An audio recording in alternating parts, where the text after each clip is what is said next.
support amid concerns over U.S. policy shifts under President Trump, Joseph Eckerson reports. European leaders emphasized the global security implications of the conflict and expressed unease about Washington's changing stance. The United States has imposed sanctions on over 30 individuals and vessels in China, the United Arab Emirates, and India, targeting entities allegedly financing Iran and supporting militant groups hostile to the U.S. and its allies. China has commenced live-fire exercises in the Gulf of Tonkin following Vietnam's declaration of territorial waters in the area. A federal judge in Maryland has temporarily blocked the Trump administration's policy permitting immigration enforcement operations in certain houses of worship. Judge Theodore Chang issued a preliminary injunction, citing potential violations of religious freedom. The opinions expressed on this program are those of the host or guest and should not be interpreted as statement of Don't fact. forget your mother. Independent fact-checking and corrections are I mentioned your encouraged. mother. Can we get a cup of coffee in here, please? Got the button over there. This button is pushed.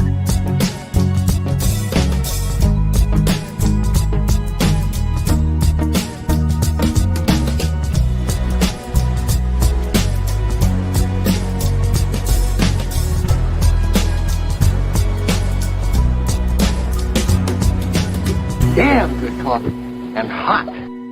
Oh, I got to do this. My dog is your mind's best friend. I'm gonna have to do this.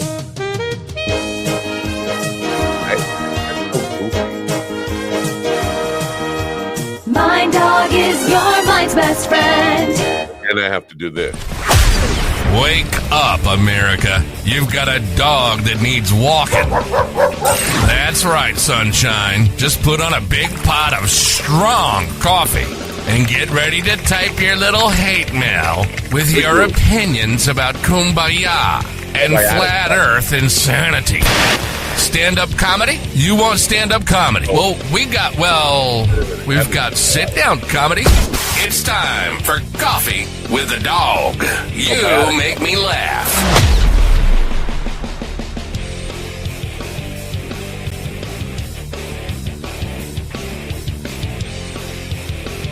I don't know. It's really necessary.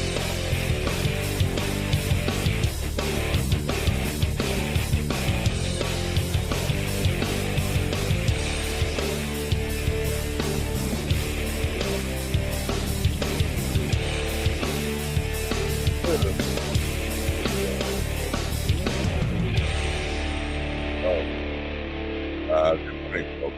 Good morning, humps. It is hump day. It is Wednesday. Wake up.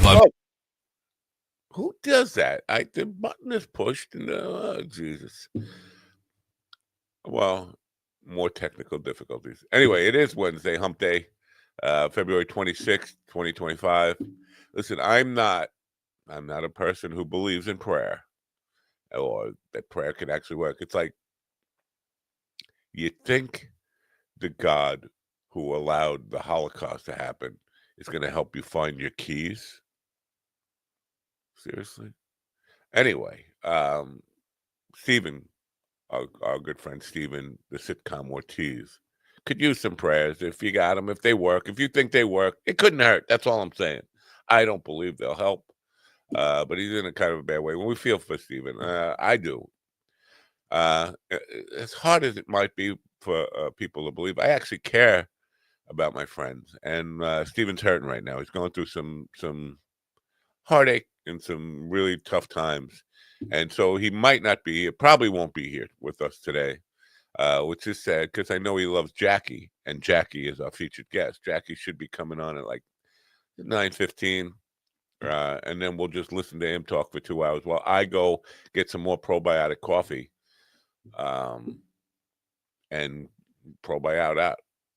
I'm not sure I feel any healthier than when I first started the probiotic coffee sometime last week.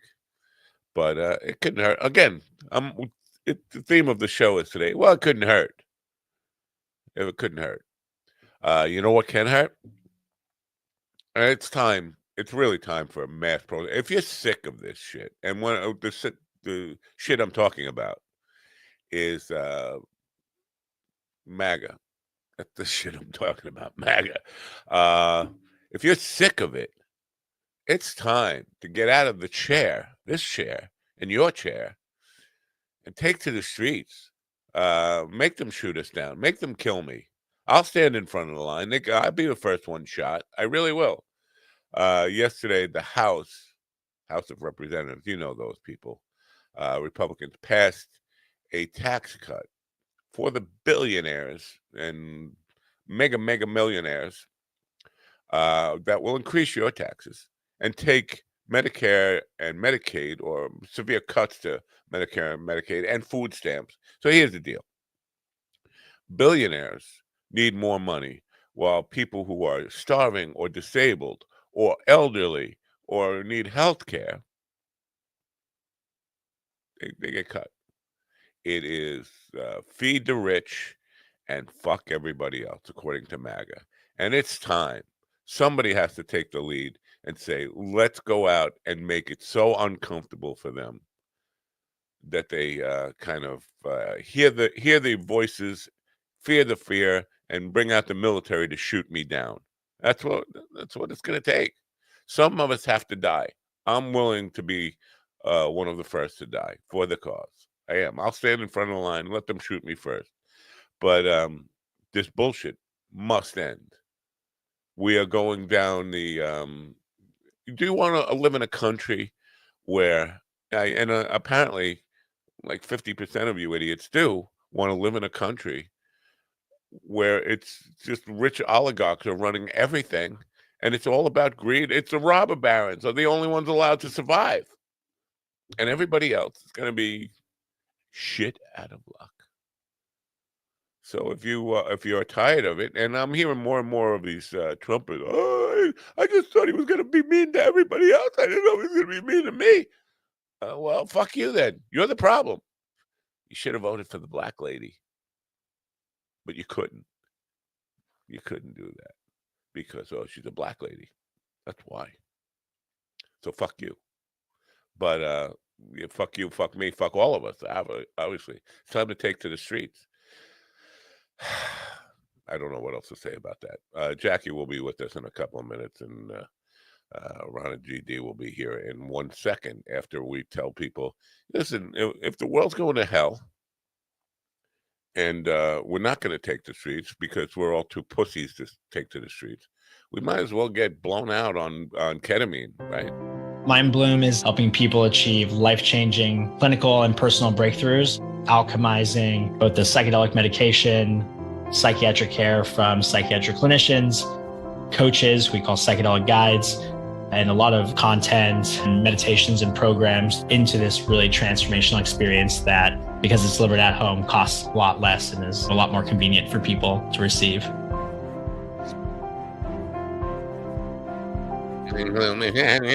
They could get a more manly sounding guy to do the Mind Bloom. Mind Bloom is ladies and gentlemen, in the room with me right now are the aforementioned Ron Kane and the unmentioned GD Fender. Good morning. Good morning, America. MindDogTV.com. Are you burning the candle at both ends and up and the wick in the middle? Well, according to Wikipedia, you may be suffering from wick replacement or need a wick replacement, but that's expensive. Instead, go to MindDogTV.com and purchase some wick enhancement cream. MindDogTV.com. Enjoy the suffering and support your local mercenaries. And get some Grub good brew coffee, because it's got this probiotic thing that is supposed to probiote your probiotics. I like the amateur biotics. They're cheaper, but they're just as they try harder because they want to be pros. They don't get paid. Like Marjorie Taylor Greene says, federal employees don't deserve to get paid because they don't. Isn't she an employee though? She is. She is. Yes. She so is. That sounds like a confession. And also, she got her money. She inherited a construction company from her father. She never did any.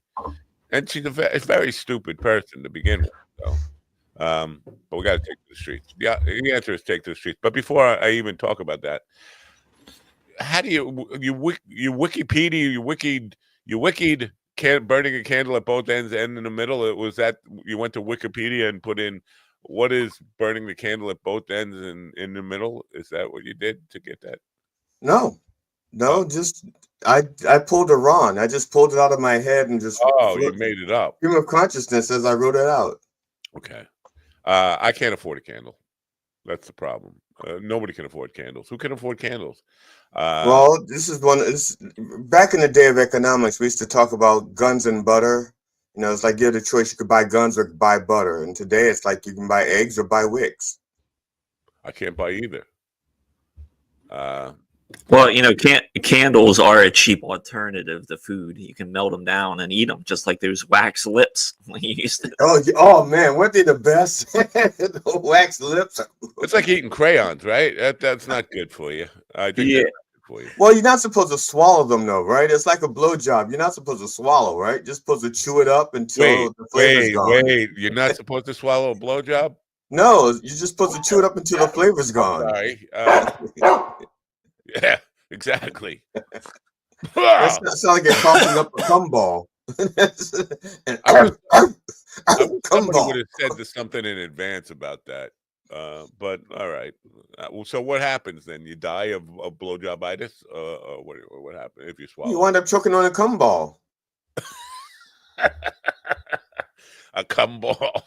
Yeah. Now, I know you've seen the cum ball machines in the store. They're like 25 cents. Well, I was thinking more in the lines of, speaking of inventing new sports, cum ball would be a good.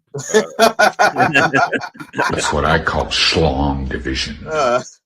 I'm gonna professional cum ball league, PCL, right? PCB. You know something? The Reverend has a game that he's developed. He may have to change the name to Cumball because the name Cumball wasn't available to him at the time. Cumball.com. Cumball.com. I wonder. I gotta. Is that domain available? Yeah. You guys. Now the Senate has to get on board with this tax cut. Wait! Before we go any further, I looked up Cumball, and it has a Wikipedia page. It's cumball, plural, cumballs, slang, a ball or load of cum. 2 is slang, derogatory by extension. Fuckwad, a term of contempt. Fuckwad, I've heard. Yes. Now, I thought fuckwad was a term of endearment. Well, it could be. Yeah, because now I have to question my wife when she calls me that. But we've learned something new already today. Damn. I feel educated here. Thank God for Wikipedia, right? I mean, where would we be? We have to learn about all of it, and you know it. According to the guest that we had on the show, John Verico, you need to learn one new thing a day. Whether it's useful information or not, just learn something new. I think we just met that quota. Wow, memory on you. I barely remember John being on the program. Seems like 2 years ago. I know it was only 2 weeks ago. But I don't remember what he said. I couldn't tell you what any of these guests say. Technically, it was written in his on his website. I have a better memory for things I've read than for things that people have said when I'm not listening. All right. We need going back to. I'm sorry to be a pain in the ass about this, but you're not. Stop saying you're sorry. You're not. No, I am sorry. I'm sorry. That's like. Why don't you just say, with all due respect, fuck you? I'm going to say this. All right, with all due respect, I'm going to say this.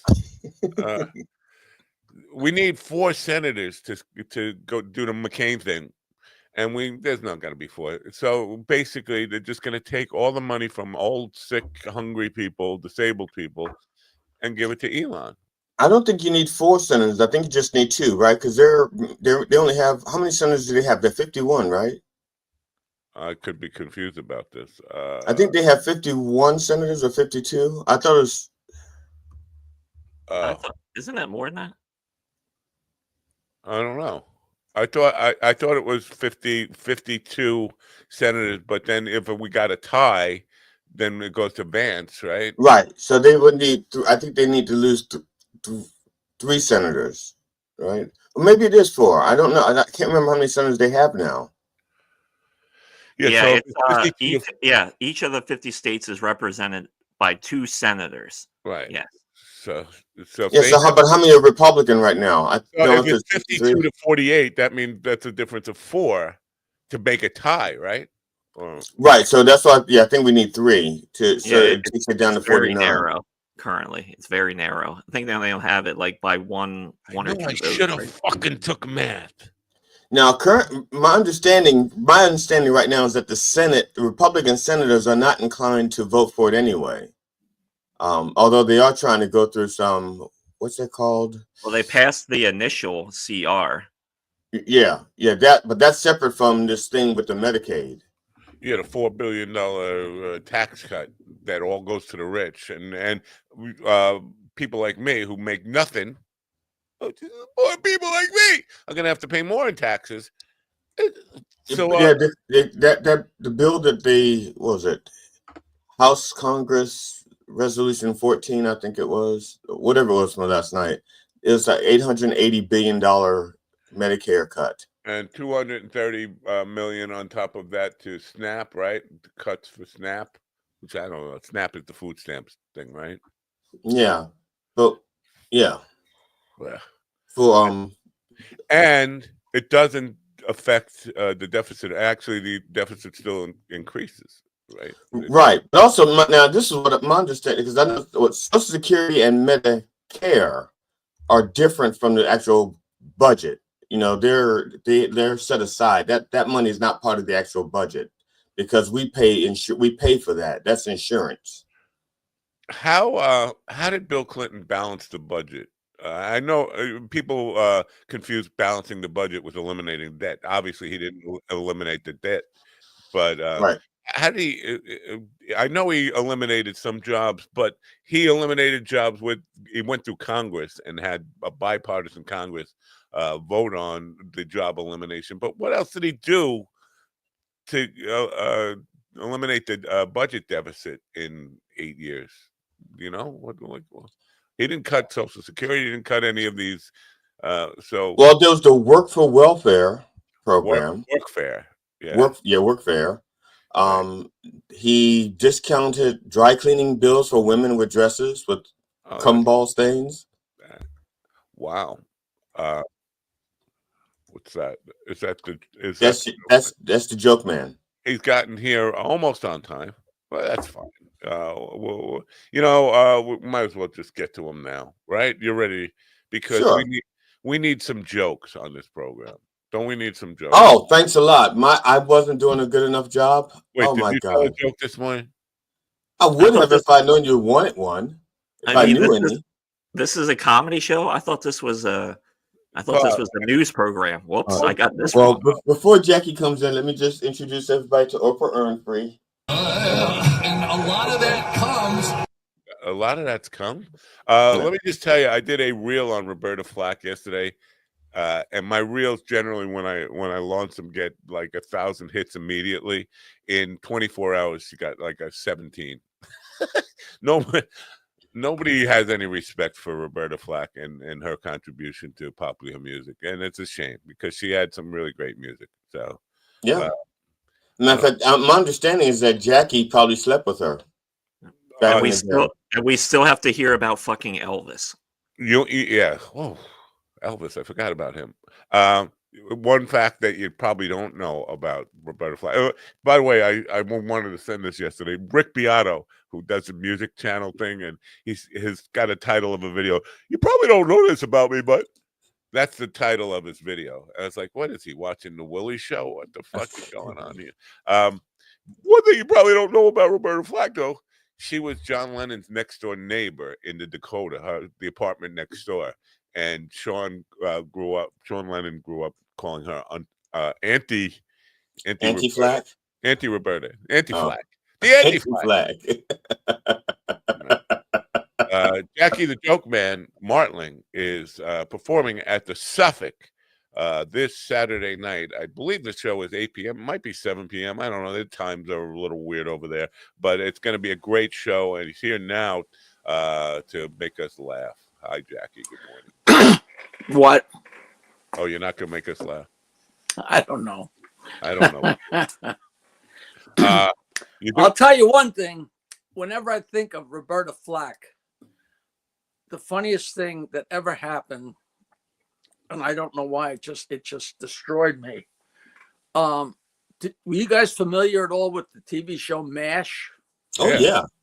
All right. Well, there was a very, very famous episode where, what's his name? Hawkeye and the other guy got into Frank's stuff, and they found an old home movie. And they found a home movie of Frank's wedding. And Frank found out they had it, and they somehow lured him and put him in a hole. They put him in a hole and put a piece of plywood over the top and put something on top of it so he couldn't get out. And they showed the video to everybody. And it was so sad. It was like a little setup, like a little, I don't know what you call it. What would you call it? Where the priest and the bride and the groom stand under. What is it? A little thing. I don't one of think those lattice awnings? You mean like one of those little lattice awnings? It wasn't a Jewish wedding, but it was just a little thing set up like that. And there were about maybe 12 folding chairs. And there were only like 3 people sitting in them. And they had, I guess it was a nasty place. So they had fly paper. Remember the fly paper, the squeaky fly paper? Yeah. Hanging inside the thing where they're getting married. And the fly paper got caught in the bride's hair while they were doing the ceremony. And these guys are howling and he's pounding on the thing, right? So cut to 20, however many years later, the drummer in my band in college got married. And he married, it's so horrible to say, but he married a very, very ugly girl. And he himself was very ugly. And it was so funny because at the reception, when you met people, you could tell who was in one of the families. You couldn't tell which family, but you knew who the hell, you knew that they were a relative just by how they looked. Wow. But their wedding was exactly the same as Frank's. It was a little tiny setup with a priest and a few folding chairs. And I think the folding chairs were all full. So the guys in the band were standing in the back. And for music, Nick had his stereo in his bedroom. I think it was his wife-to-be's bedroom. I think she had a house. We didn't have any money. We were rock and rollers. And he put the stereo, one of the speakers, the speakers that unattached. Yeah. He put one of the speakers in the window and opened it up and closed it so it hold the speaker. And we're standing there waiting for this wedding to start. And the way he had met her is we were all on acid at my house one night. And the way I remember it, we were just, all of a sudden he looked over at this really ugly girl. And in my memory, he dragged her by the hair out of the house just like a caveman. I'm sure that didn't happen. But he met her that night when he was tripping. And now here he is getting married to her. And we're standing there. And all of a sudden, the music starts. And of course, it starts out, when you play an LP, the scratch, it sounds like a fire, And all of a sudden, it starts playing, First Time Ever I Saw Your Face. Your ugly face. And me and the guitar player, I'm telling you, it was everything we could do to contain ourselves. We were just dying. And here they come, these two. I mean, I love them both, but these ugly, First Time Ever I Saw It. We're going, yeah, I puked, Oh, God. And so every time I hear Roberta Flack, as wonderful she is, and as terrific as that song is, yeah, I can't get that memory out of my head. That's not really a joke, but goddamn, was that funny? Holy Jesus! But I remember the family now. It was the Lee family, right? And the sister Ugg and Homer. Homely, ugly. So my Jack, you have buddy to Jimmy ask, used to call them the Lee twins. Did they have kids, and were their kids like really beautiful? When they got Wow. They had a kid, but I was long gone by then. I was long gone. I left probably later that year. So I know they had kids because I know Nick used to say that the best time he ever had in his life was hanging with his grandson. And in fact, that guy Nick is probably the reason I wound up doing anything, because I graduated from college after 5 years, but we're still playing in this band, and we were horrible. I mean, you know, we were getting laid and playing music and smoking pot and having just a wonderful time. That doesn't sound horrible. No, it wasn't. But as far as a band and success, but of course you have dreams in your eyes. You know, I used to, dream about, a marquee, Jefferson Airplane, Pillowcase, like we're playing somewhere with our name of the band was the Pillowcase. So, I'm starting to write songs and they're laughing at me for writing songs, of course. And we're playing the fraternity party. And I can remember this like it was yesterday. We're standing there either afterwards or before, and we're having drinks. And one of the fraternity guys is talking to the drummer, Nick. And he's saying, you guys are so great. You're so much fun, man. You're a terrific band. And he actually said these words. He said, yeah, someday we hope to tour Ohio. Wow. And I said, I got to get the fuck. You dream of being at Woodstock. And if you get stuck just as far as Ohio, all right. But that's not where you aim. You don't aim at fucking Ohio. I said, you need a mini bike. Yeah, exit stage right. I got to get out of here. So thank you for the launch, Nick, and thank you, Roberta Flack, for providing one of the greatest smiles. What's his face? Sean tweeted yesterday, but so did Julian. It's very rare to see Julian Lennon and Sean Lennon both tweet. In total, I don't know how their politics are, but they both. I guess she was aunt to both of them, and they were very close. I mean, Sean didn't. Julian didn't live at the Dakota, of course, but I guess they knew her the whole time. Yeah. And I'm sure like John banged. You think now. John banged her? I'm sure John banged her. You think? Wow. I don't know. She was. I think Yoko did. I think Yoko banged her. I know she was close with Yoko. I was going to be like, that's kind of weird, banging your wife's best friend or something. I don't know. Yeah, I'm sure John and Yoko would never do anything weird, My wife shared a story about her best friend banging her boyfriend when in her teen years. So not teen, young 20s something. I guess that women are fucked up like men too, and that.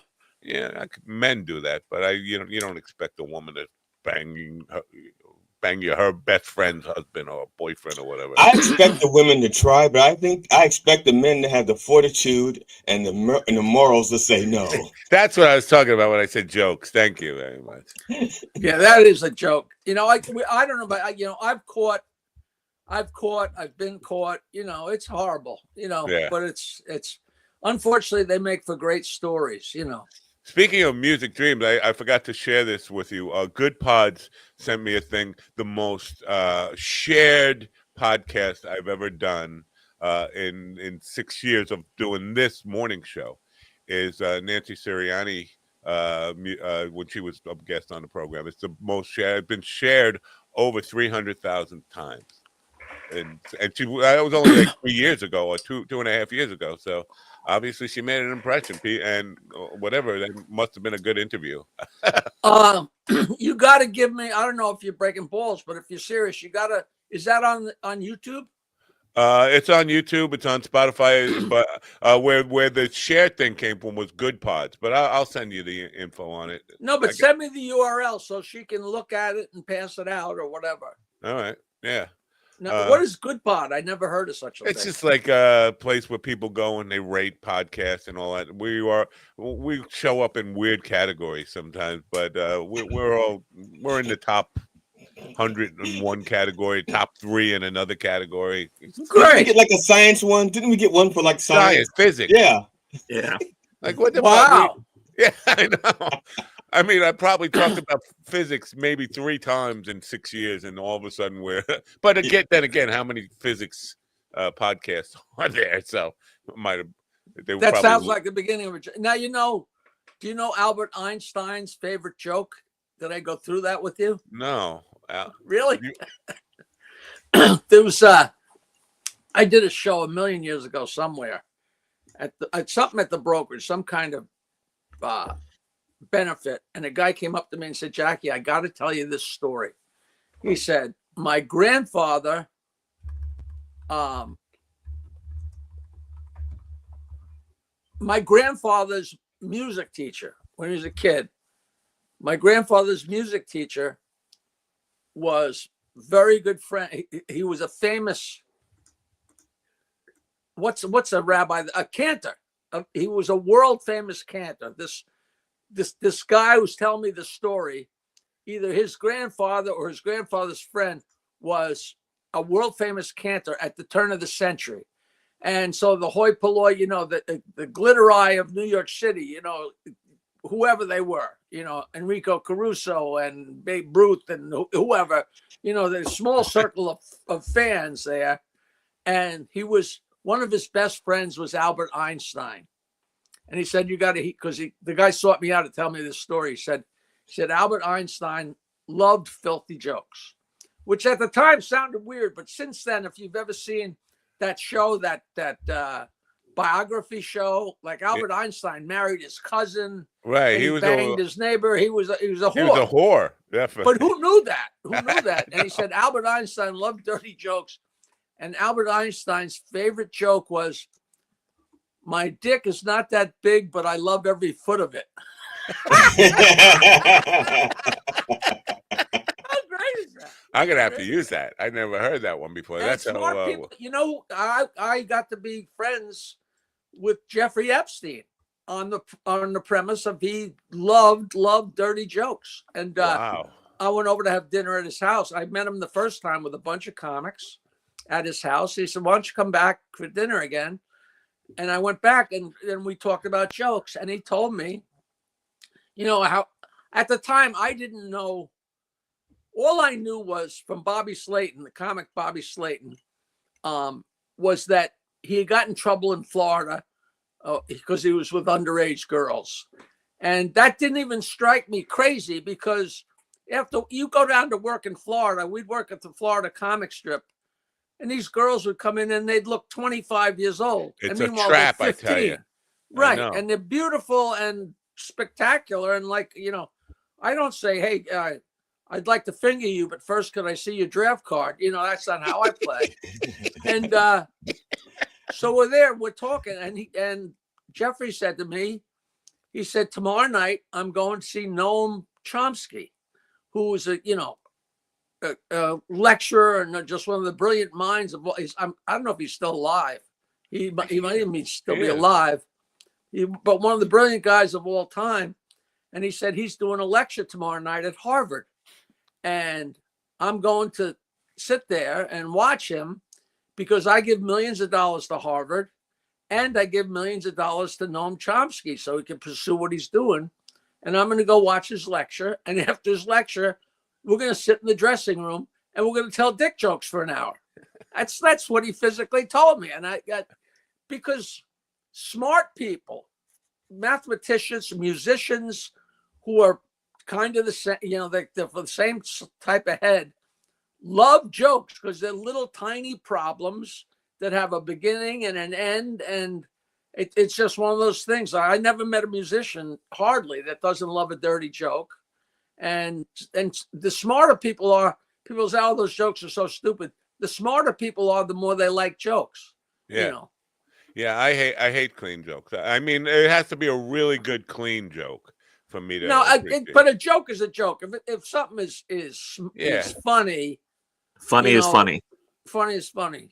Yeah, I would agree with that. But sometimes, I mean, most of the clean jokes I hear are just, I feel stupid for laughing at them.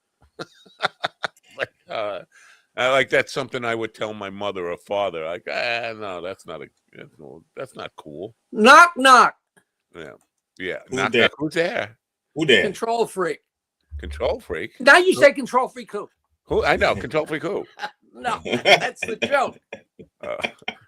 That's the joke. Knock, knock. Who that? Control freak. Now you say control freak who? That's funny. Knock, knock. Who that? I'm not doing it. Knock, knock. Knock, knock. Nobody's home. How about You that? won't play with me, you piece of shit. I know. All right. I'm a control freak. That's why. You take over the jokes. You take over the jokes. I don't know any jokes. Yeah, see? Here's what I know. Now it has Clutch, because you're going to be at the Suffolk on Saturday night. Has Clutch ever just held you hostage or held you for ransom while he does his jokes?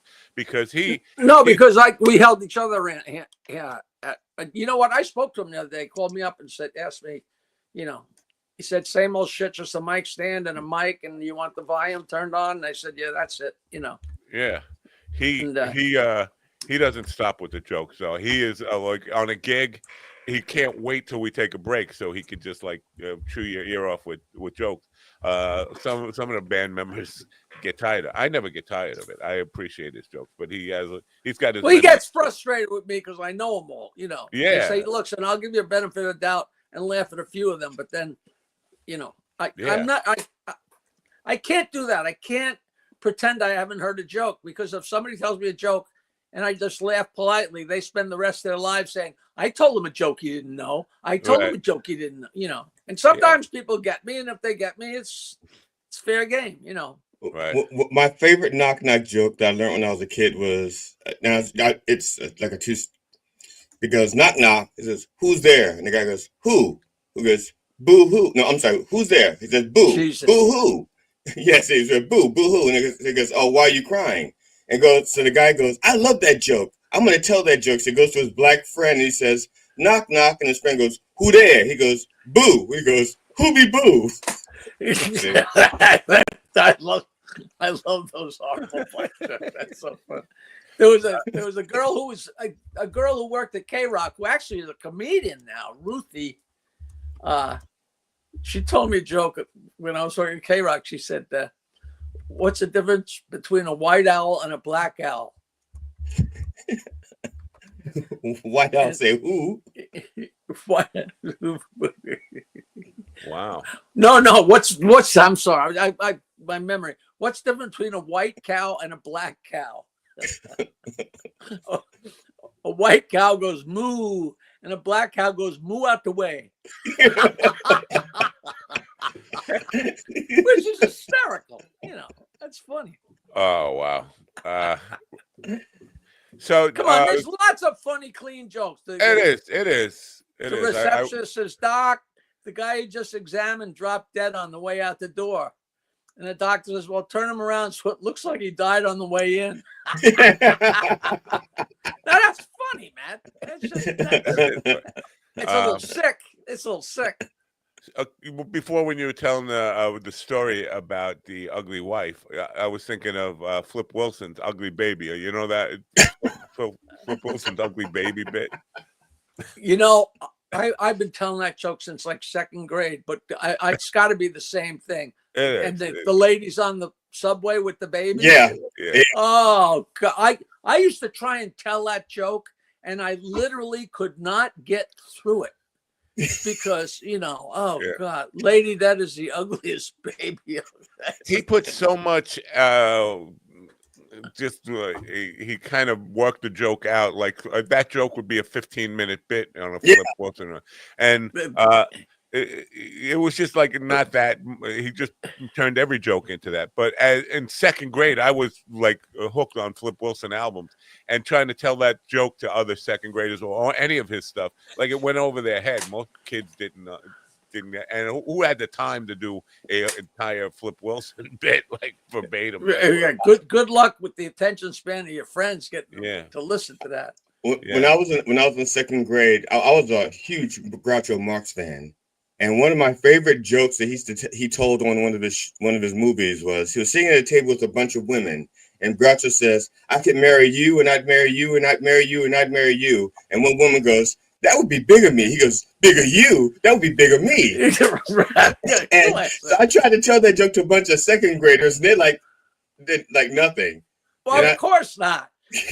that word is not in their purview, you know. Like, but those you know, it's so funny because I'm a huge Marx Brothers fan. Read all the biographies and all the stuff, and it's all pretty unbelievable. But sometimes, you know, a Marx Brothers movie comes on TV and you can't wait, and you sit down, and it's unwatchable. Yeah, yeah. Like, I had this discussion with Gilbert Gottfried. I said, you know, you could sit there for 15 minutes before you even smile. You got to be in the mood. You know, my brother Bobby, God rest his soul, said, you know, it's so funny. He said, one night we got stoned and watched the Woody Allen movie.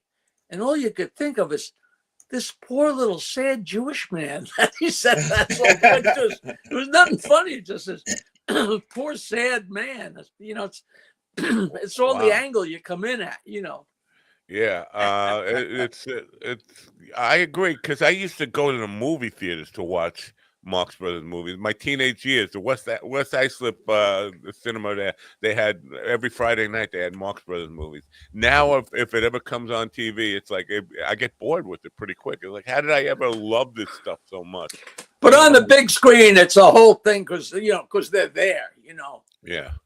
But the Gala Day from Duck Soup. You're gonna have a Gala Day. Gala Day is more than I can handle. That was typical. It didn't take long, and he didn't write that stuff. Not George S. George Kaufman and Maury Riskin and all them. Yeah. You'll never know. Like they toured for 15 years, which is just the most unbelievable thing. And you know, when trains didn't really run right and they'd be waiting in bus stops and train stations. And, you know, and in those days in like 1910, 1920, you know, performers were as low as you could possibly be on the social scale. Like they actually weren't allowed to stay at, you know, they were like, you know, hotels would say no blacks, no show folks, you know what I mean? So they had to stay at a lot of whorehouses, but they did that for 15 years. I mean, imagine doing that for 2 months, you know, and traveling with your brothers. So by the time they did Coconuts, it was just basically their stage act put into a movie. So we'll never know how much of that movie, The Coconuts, was taken from their actual act or whether it was completely rewritten for them. I mean, who cares? It was just wacky. My understanding was that they just adapted it straight from the play to the screen. And sometimes you can tell that was the legend, you know. But you can see sometimes with some scenes. I'm just seeing some scenes feel like they were worked for a stage, but they like forced another room into it or something. I think that's why it moves so slow on screen sometimes. Try and expand it. I don't know. Wow. Yeah, but it's just like it's like the Grinch that Stole Christmas started off as like a 5-minute story, and then they had to stretch it out to like 22 minutes for television, and then when they made it a movie, they had to stretch it out to 90 minutes. But it was only like a 5-minute story, or 5-minute poem. See that? You see how much you're learning, Matt? I'm learning a lot. Matt's reading a novel while we're talking. Actually, no. I was looking at this video that Trump just put out where he's got the Gaza Strip turned into Trump Plaza. Now, did somebody do that and hack him? Or was that really him putting that out? I think somebody else did it. He just shared it. Yeah, because it's AI. I know it's AI generated. Yeah. But that's horrible. I know. I mean, it's in the worst taste I've ever seen. I don't know whether you saw this, Matt. I'm sending you this. This is a great one. We got some dead air here. By the way, if you don't get enough of Jackie here this morning, tomorrow he's going to be on with Opie from somewhere. Tomorrow afternoon at 1:00. I never did. I've done Opie in the morning, but I've never done them in the afternoon. We get along good, and then I'm doing BAB tomorrow morning. And you got shows on Governor's channel. On Governors, you've got their podcast on me Governors. And Bales are finally going back and doing a couple more podcasts next week. And I'm on. Do you know who Sal Searcher is? Yeah. That nut. I'm doing his podcast tonight. You know, he just has been up my ass for so long. I finally said, yeah, sure. And he's, you know, he's one of those guys that's such a character. You just got to roll with it. You know, I met him on a movie that I did. And, you know, he treats me like we grew up together. But he's a nice guy and harmless guy. Look at that. Is that funny? Oh, man. My friend Peter sent me that. I figure that's got to be all over the place already, but I first saw it this morning. I like that he freaks out about that stuff. Oh, stop doing this. Like, how do I unpresent this stuff? Stop. You can't undo this. They tell you how to. This is new on StreamYard. You can just share images, but then they don't tell you how to stop. Okay. That whole thing about the Gaza Strip is in unbelievable bad taste. Especially they just started they're getting ready for a whole new attack. Yeah. You know, I don't talk about that crap, but I just I'm so freaked out. You know, and now. You know, all the people are going and complaining at these town halls, and that's great. The people are you know, getting riled up. So now they're just going to stop having the town halls. The one place where the people can express themselves. So the Republicans it won't be the first time they stopped having town halls. You know, they did it during the first Trump administration too. Steven, my representative, Scott Perry, he hasn't had a town hall in 2019. Because he's scared, and you know, he's built up this web of lies, and he can't fucking get himself out of it. Yeah. Well, I'm going to have a town hall. Yeah, you should have a town hall. Oh, well, by the way, I just want to address this because Stephen, you know, I don't believe in prayer, and I said this earlier. But if you got a few prayers, Stephen's kind of hurt, and this is why he's not here. He could use prayers if you believe they work. It couldn't hurt. But he's saying, "We know you're sorry now. Apologize for what? I don't. What is he talking about? I'm confused about that." Well, I don't believe in God, but Godspeed to you, Stephen. I hope you're all right. But what do you get caught whacking off? Right. And if you can't get Godspeed, hopefully you get God Ritalin or something that helps you with your whatever. Maybe a Quaalude. So is he all right? What's the story? Don't leave us hanging like that. He's having some heartbreak problems. I don't want to share his dirty laundry because his dirty laundry is full of. It's sadness, not physical. Yeah. I mean, it couldn't get any more physical. It's a big deal. It is a big deal. Yeah. You know. Your buddy Anthony Cumia, I think he's going to ABC Radio, ABC AM Radio. Maybe I'm just sharing. No, I just saw that all over the place too, and you know, I love the guy, but I hate. You know, it's so weird when you can like somebody and hate what they do. You know, like his racism is just so over the top, but he's a funny guy and I like him. I don't know if those most of my friends exist, you know. My first wife was like that. I loved her to pieces, but I hate the way she gave blowjobs. It was too much teeth and I couldn't take it. I didn't think she was that bad. Yeah, you know, I don't know if you're not supposed to swallow a blowjob. Did you know this? What? They just told me this morning. The whole cum ball thing got me a little choked up. That's how they work. Speaking of heartbreak, I had a girl that my worst heartbreak I have ever had. But she told me from the minute I met her, don't fall in love with her because she's not here for the duration. You know, she's mending fences. But meanwhile, it didn't bother me. I just was crazy about her. And every love song I wrote was about this girl. I never wrote any about my wives, my other girlfriends, but just that she caught me just when I started writing songs. But she was so cute, and she was a school teacher, and she was 2 years younger. Everything was perfect, except I was playing in the band and making 4 cents, and she knew all the rich people around here, so it was doomed from the beginning. But she had never given a blowjob, and she was excited to try, and she gave me a blowjob. And when she was done, I don't know exactly what took place right after, but then we stood up and I gave her a big kiss and she spit it in my mouth. And I mean, I love this girl, and what can you do? It was my stuff in her mouth. How can you say that's disgusting? But it really, and she laughed so fucking hard. And it was just such a crazy, off the charts thing.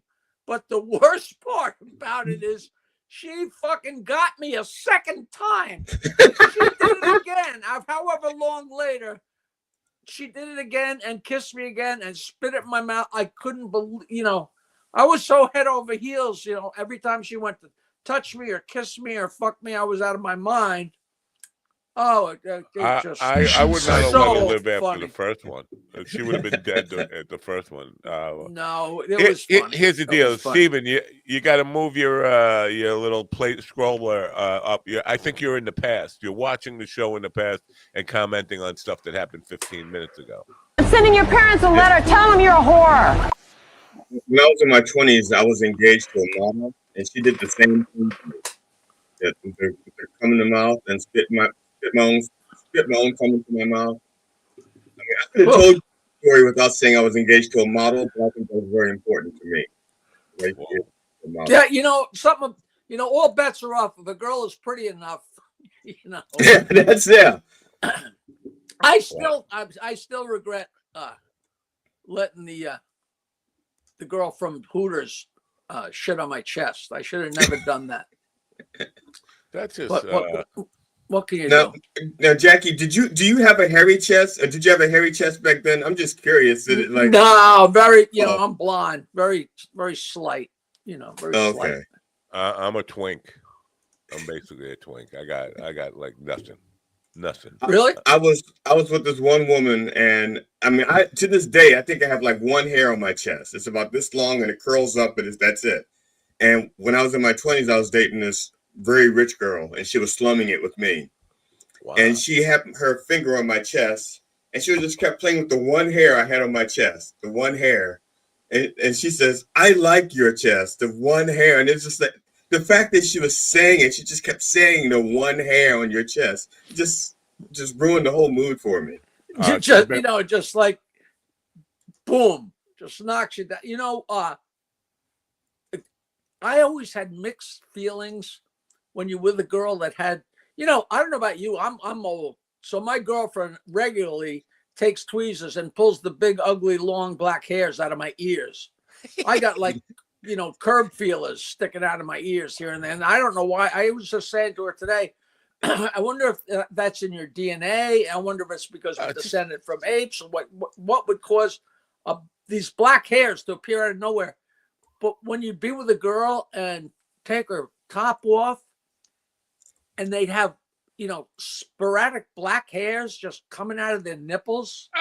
We'd be like, you try not to let it be a turnoff, but. Oh no, it would be a turnoff. Right, immediately. I always wonder, do they know? They got to know they're there, right? Yeah. Oh, I can't see you anymore.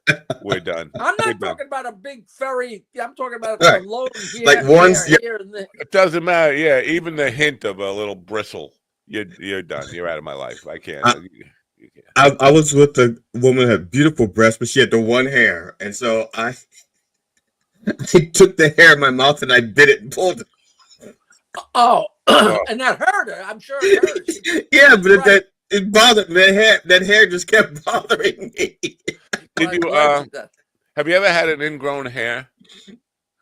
This girl, I had a girlfriend. She kept saying, "What's this mole you have on your face?" I'm like, "A mole? I don't know what you're talking about. A little like skin tag, a little black dot there." And I was shaving, and I said, "Oh, I see what she means now. There's a little black dot." And I pulled it out, and this little skinny hair came. And then it kept coming. It kept coming. Right, and it turned around and grown in. Yeah. It was like about 30 feet long. It just kept coming. It's like, what the hell is this? Like a magician. Like a magician in a handkerchief. Yeah.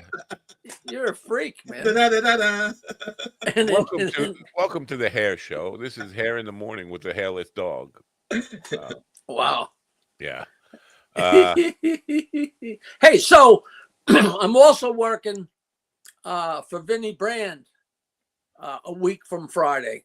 I'm working at the Stress Factory, Bridgeport. First time I worked for him in a long time. Wow. And do you know, you've heard of the Stress Factory, I'm sure. Yeah. You know, I worked for him way back in the mid 80s when the Stress Factory was just a show that he would put on in a ballroom at one of the hotels in Jersey. And it was great because once I started kicking ass on the Stern Show, he could do a show in a ballroom on a Thursday night and I could sell it out.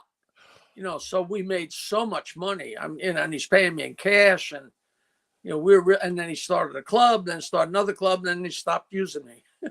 I hate to do this to the audience, but I do. You know, I'm not going to say I'm sorry for it because Stephen told me just apologize and move forward. But at 12 today, Abby Russell from Hampton's Comedy Fest wants to have a phone call with me about you, because I talked to her about in the summer. So I don't know if you want to be part, if you want me to conference you in or whatever, or just. I've been trying to get a hold of her. She was supposed to call me like. She thinks I'm your manager now. I think I didn't present myself as Abby. I just said You know what? There's a guy I've known for 40 years. He's the photographer from the Friars Club. And yeah, right. He said he's good friends with her, and because I guess she was a friar long ago. He was out there. He said, "Hey, you really should work this place." And there's this place, Sticks and Stones. I said, "Well, I've heard of that because I heard you talk about it." Right. I thought it was a small comedy club, and I said, "Well, see if she knows me." And he said, "Of course she knows you, and she's gonna get a hold of you." But she just never did. So I don't know whether somebody told her, "Oh, that guy's too dirty" or something like that. No, she's been on the road. Here's what she wants to do, because they have the Hamptons Film Festival in the summer, and she's like, it would be great to have a screening of The Joke Man, have Jackie do a Q&A there, and you know, maybe. Why didn't I offered that to what's his face? What the hell's this? I can't. Yeah, what's his face?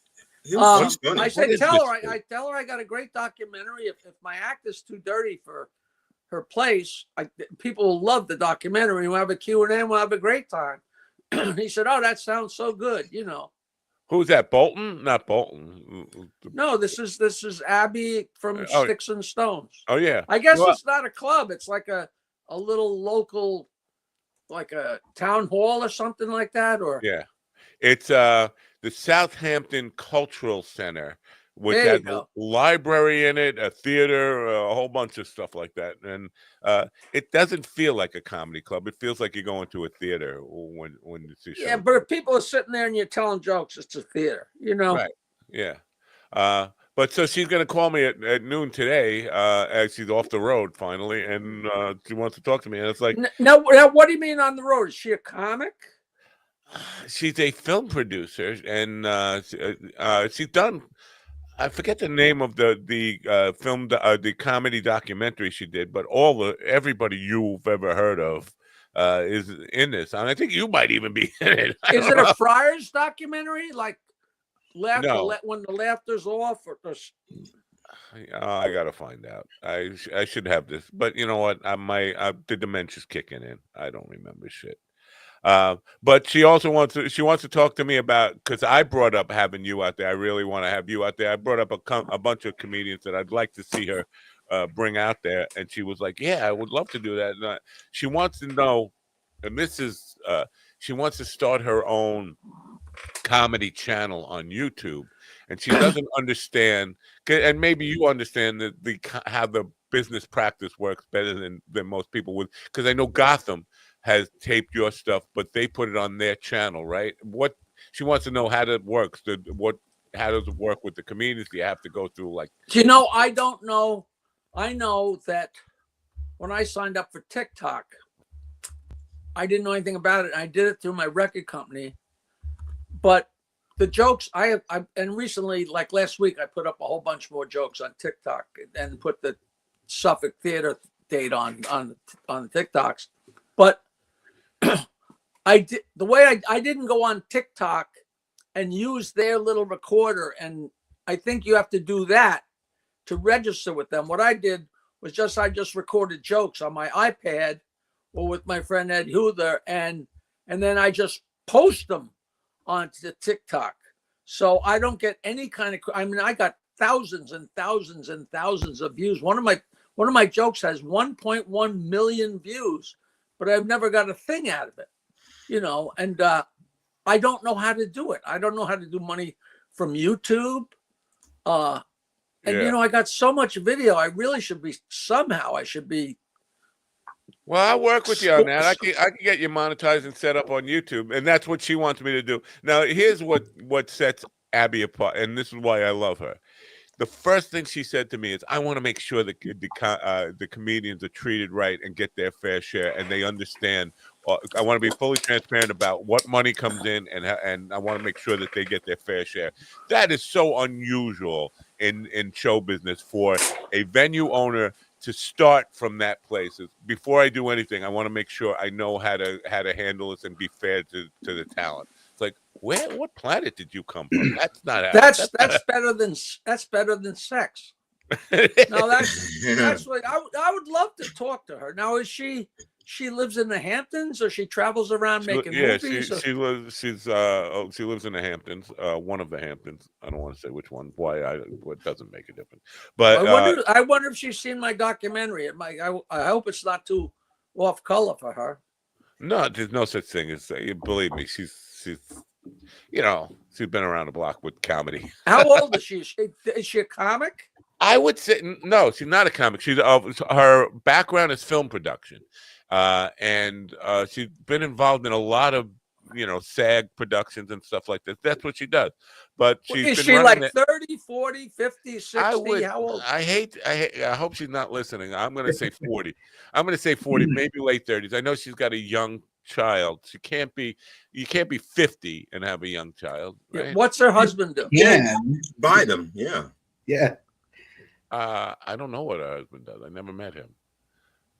I'm not even sure. Well, he's got to make some money for her to run around making movies and have a comedy club, and unless she has money herself, I think she might come from money, because New York City and the Hamptons are her life. So when you don't just stumble in there, Hey, I hate to be shallow, but I'm only asking for GD. Is she attractive? Oh yeah. Listen, for GD's sake, does she have a hair on her nipple? That's all I need to know. Yeah. GD would fuck me if I slept on my belly, which is why I sleep on my belly. Join the crowd. And there would be a crowd. I would get a banana for a monkey. I don't care. I would love to meet her. I really would love to meet her. All right. Tell her I want to meet her. Tell her I'll drive out there to say hello. All right. Well, I'm curious now with the Bridgeport thing. Do you drive or you take a ferry? I mean, because leaving your house is like fucking it's like I don't know. It's like being lost in Africa somewhere. There's so many. Peter Bales is opening for me, and we get in my car. But I go alone. I drive, to Boston. I drive to the southern parts of Jersey. I have books on tape. I get it put in my book. I swear to God, I could drive to California. Yeah, driving to California isn't as bad as getting out of Oyster Bay. You're out of your mind. It's 2 seconds, and not to mention that it's the most beautiful ride in the world. Every day I came home from the Stern Show. The minute I turned off the expressway and got on 106 headed north, it's just green and beautiful and history. And then I'm along the water, and then there I am in Bayville, and it's every day. It's just fantastic. It sounds like you're out of your mind. You're out of your mind. For people on the radio, I just want to say that Stephen Ortiz has joined us. He's here to cry, but we feel bad for Stephen. You need a hug? You need a group hug? No, I'm good, man. Come to Daddy. Come to Daddy. All right. There we go. Okay. I'm not hugging you. I'm not doing it. What? You forget how to jerk off? No, I actually had to relearn how to. No, my wife left me last night, kicked me out. Wow. Wait a minute, did she leave you or kick you out? Because that's not the same thing. Yeah, well, She dumped me and then kicked me out. Oh, did you do something to deserve it? This was the thought when you text last night. I thought, well, what did you do? Because I know for me, I'm guilty. For me, I will say right now, don't air your dirty laundry about this. No, It's not fair to it's you. I'm just glad when he said you had trouble. I was worried something health wise, or you fell downstairs, or something like that. Believe me, like I my friend appreciate Jake used to say at Piping Rock Country Club. He was from he was in the Dutch Foreign Legion, and Right. he's from Holland. And he used to say, "Yeki, you turned them upside down. They are all the same." Yeah. No, I'm not airing dirty laundry. I wish her well in future endeavors. There was no infidelity. There was nothing like that. It was all right. Yeah. Either way, it's done. I was kind of hoping you cheated. Yeah, no, it was not. There's no cool story. It's a bunch of bullshit. But I just wish her well, and I got it out of the way. So. Not to be insensitive, but can I have her phone number? You don't, Stephen. Stephen, the chat room has been really supportive of you, and I hope this comment helps you feel better. Cheap viewers at no. Now, if you have do you have cheap hookers? No, we get these all the time. I don't understand. You pay people to watch your show. That doesn't make sense. It's supposed to work the other way. No, Ian, I am not doing that. What are you talking about? I'm just gonna go marry another white chick and take her last name. Well, yeah, Steven's last name isn't Ortiz. That was his wife's last name. He took it because his real family is Grand Wizard of the KKK or something. Yeah, I was named after my grandfather. Who was a Grand Wizard of the KKK. And then I was also named after my dad, who stole my identity and used it a bunch and was also a piece of shit. So I ended up with a bad namesake. So as soon as I had the chance to change it, I did. Because I didn't want anyone to look up my comedy and go, "Oh, KKK. Okay, cool." I just want to take a screenshot for a second to send a Christmas card to your grandfather. Hold on. It helps you use my last name. Not for comedy. That won't help your comedy, but you can use my last name to maybe get some credit. Yeah. I don't know. Stephen Fenderson sounds like a musician, not a comedian. Yeah. Well, whatever. Well, good luck. I have faith that these things are temporary. That you'll heal that situation up and get back. If you didn't cheat. Oh, I thought you meant the KKK was temporary. Yeah. No, I look at it like this, and then we can leave it alone. As I've started getting more momentum also in my career, that's also caused some friction. And this might be some fucked up way the universe is like, you know what? Be selfish, focus on your career. My first wife told me, "You buy one more guitar and I'm out of here," and that's why I missed it. Well, yeah, it was a thing where it started with she stopped going to shows, which is fine, whatever. But then it was I was getting bitched at for going to gigs. I was getting bitched at for doing interviews, and like I said, at this point, I think I'm just going to be selfish, rebuild, focus on my career, and fucking let's go. So all right, well, take care of your heart. That's all I'm saying. Just take absolutely. Care.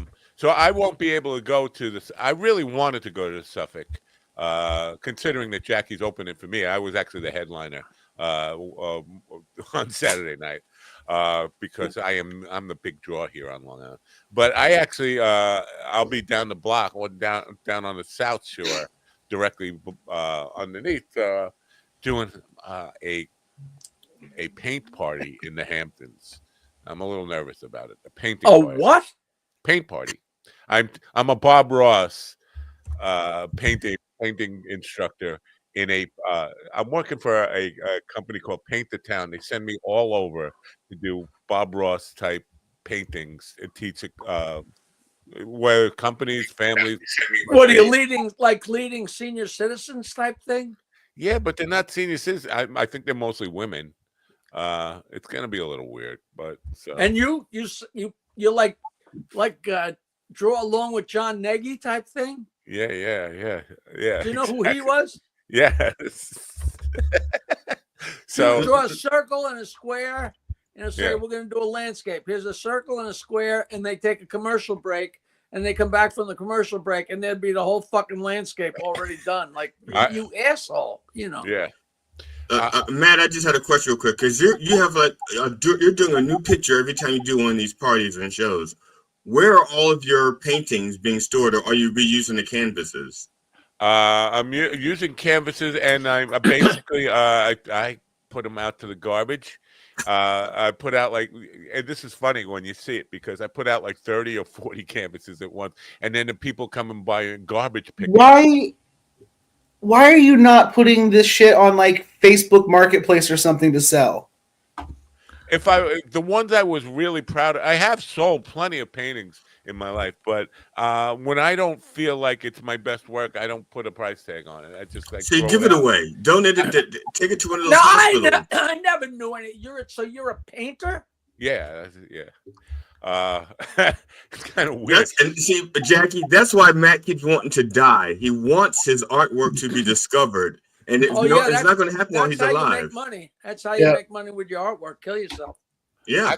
Actually, these classes are pretty lucrative. I shouldn't. Man, you don't even have to die. Just cut off an ear. Who organized? Is this a gig? You know. The company is called Paint the Town. They're a national company. They're based in Oregon, I believe, but they also have an office in San Francisco. This was so cool the other night, because they sent me a shipment of materials for a party coming up, and that's much more. It's a corporate thing, and it requires like 300 canvases. They sent me this shipment, and then they said there are paints waiting for you at your local Michael's. So I went to Michael's, and I said, I'm here to pick up for Paint the Town. And the kid got on the intercom. He said, we have a professional painter here. We need professional painting services. I was like, look at me. So how much do these people pay to paint along with Napo? How much do they pay me, or how much do they pay for the party? Because I don't know. All the above. I think it depends on the amount of people. Like the one that I have coming up is 20 people on Saturday night. I believe they're paying like $1,500 for that. Not each. No, I don't know what they pay each, but that's what the party costs them. They're in the Hamptons. They can afford a $1,500 party. That kind of sounds fun, you know. Yeah, I would love to do one of those and tell jokes while I'm doing it. Yeah, well, I bring the guitar because when you're doing acrylics, you have to wait some time for stuff to dry. So I bring the guitar and then do some silly songs in the middle. Were you listening? I don't know how much you guys listen to the show. Were you listening to the Stern Show when we got the painting bug? No. All of a sudden, I don't know what caused it. It's always some little spark or something. And we said, we could, maybe we had an advertiser or something. And we said, we really should paint. Yeah, it'd be really fun to paint. And of course, like always, the next day, we had like 5 easels and canvases and paints and smocks and berets all sent to us by whoever. And it was the first time ever that Howard started actually ending the show at 10 o'clock because we were so anxious to get to our easels. Wow. And me and Howard and Gary and Fred would sit there and we painted. And I'm sure the paintings are either in his second book or his first book. And it was so funny because they were so horrible.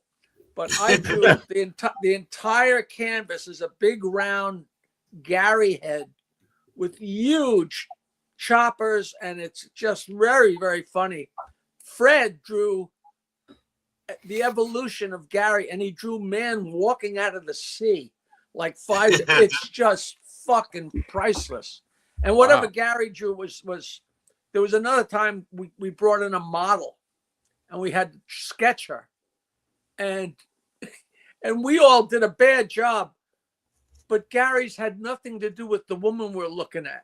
I think she had her hand raised and had it on her hip, and she had just standing. Oh God, it just. And as fast as it came, we did it every day for 2 or 3 weeks, and we wore our berets and the whole thing. And then all of a sudden, it was just done.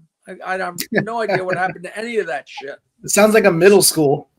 Oh, it was one. But those paintings exist. Somebody has them somewhere. I don't know. I think they got raffled off at a charity auction or something. That'd be a cool piece of Stern history to own a little bit. Some like obscure piece of history to hold on to. That'd be kind of cool. Yeah, the people that were listening at that time, but some people, would listen for a couple months and then not listen for a couple months, so that it's very easy to miss it. Yeah. How do you, out of all the people from the start, do you keep in touch with Gary Delabate? I haven't in a long time. At one point, he called me about something pretty personal, and Steven's wife left him? That was probably 10 years ago. It was nice to talk to him. He's a good guy, and sometimes he runs into people, and they'll send me a picture of them with. Damn, Matt, you painted that? Yeah, I did. That's one that actually sold for. I sold that for I think $3,000. Wow. To me, yeah. To me, I want to see what your signature look like. I want to see what your signature looks like. You can't see it in that. I'd have to blow it up somehow. You can't see it. It's hidden in the rocks. It just looks like a scribble.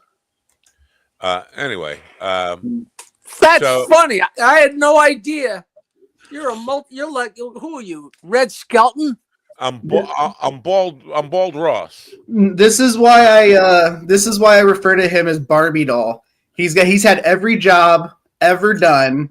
We could make dolls with different costumes and sell them and be like, here's coroner Matt, here's painter Matt, here's musician Matt, here's meeting guys in an Ace parking lot Matt. It'd be a grumpy collection. Here's dropped the guy by accident off the roof, man. I've had a lot of jobs, a lot of careers, but I wouldn't say I've done every job. I mean, there are things that I failed at and was actually like carpentry. I think I did that for a week before I realized that I suck at this. I can hammer a nail straight, but you can never be a messiah if you're a bad carpenter. You've got to be. Yeah, I was gonna say maybe you're the savior. That's the case. That I was a form setter for a couple months, and I thought I was gonna die. Yes, it's too hard. You ever do roofing? Fuck that. I'll tell you what I did for a couple days when I lived in Michigan, and so broke. I did one of those things where you sign up. What was it called? There was a name of the company where you just went in, and whatever work they had, they'd send you out on it. Manpower, I think it was called. And I got sent out for 2 or 3 days moving carpets, big, huge rolled up carpets, and move. I don't know if you ever picked up a carpet. It's like, oh, it was so torturous. It almost got me to the point where, you know what, I'm going to get a real job someday. Because this is so horrible. I got a good friend. I'm working on a comedy project on a joke gadget, another fucking joke gadget for whatever reason, with my friend Roy, and he just bought his second Tony Bennett painting. Tony Bennett's paintings get sold for a lot of money, and he was a painter. Red Skelton's a painter. George Bush, the second George Bush. I just want to warn people: Really? shield your eyes. I'm going to share an image Jackie just sent me. That's gonna get us. That's gonna get this video hit hard on YouTube. Oh, well, definitely will get us some negative comments. That went around. I just mean all over the place, but like 10 years ago, I figured everybody's seen that. Yeah. Well, I deliberately avoided that one. Thank you, Jackie. Yeah, the little thunder thimble might get us some trouble on YouTube. Now, Jackie, for about the time that I discovered 922 Wine, we're going back now, early 80s. There was a service that I was a part of. This is how I got a brief stint with Rick Derringer.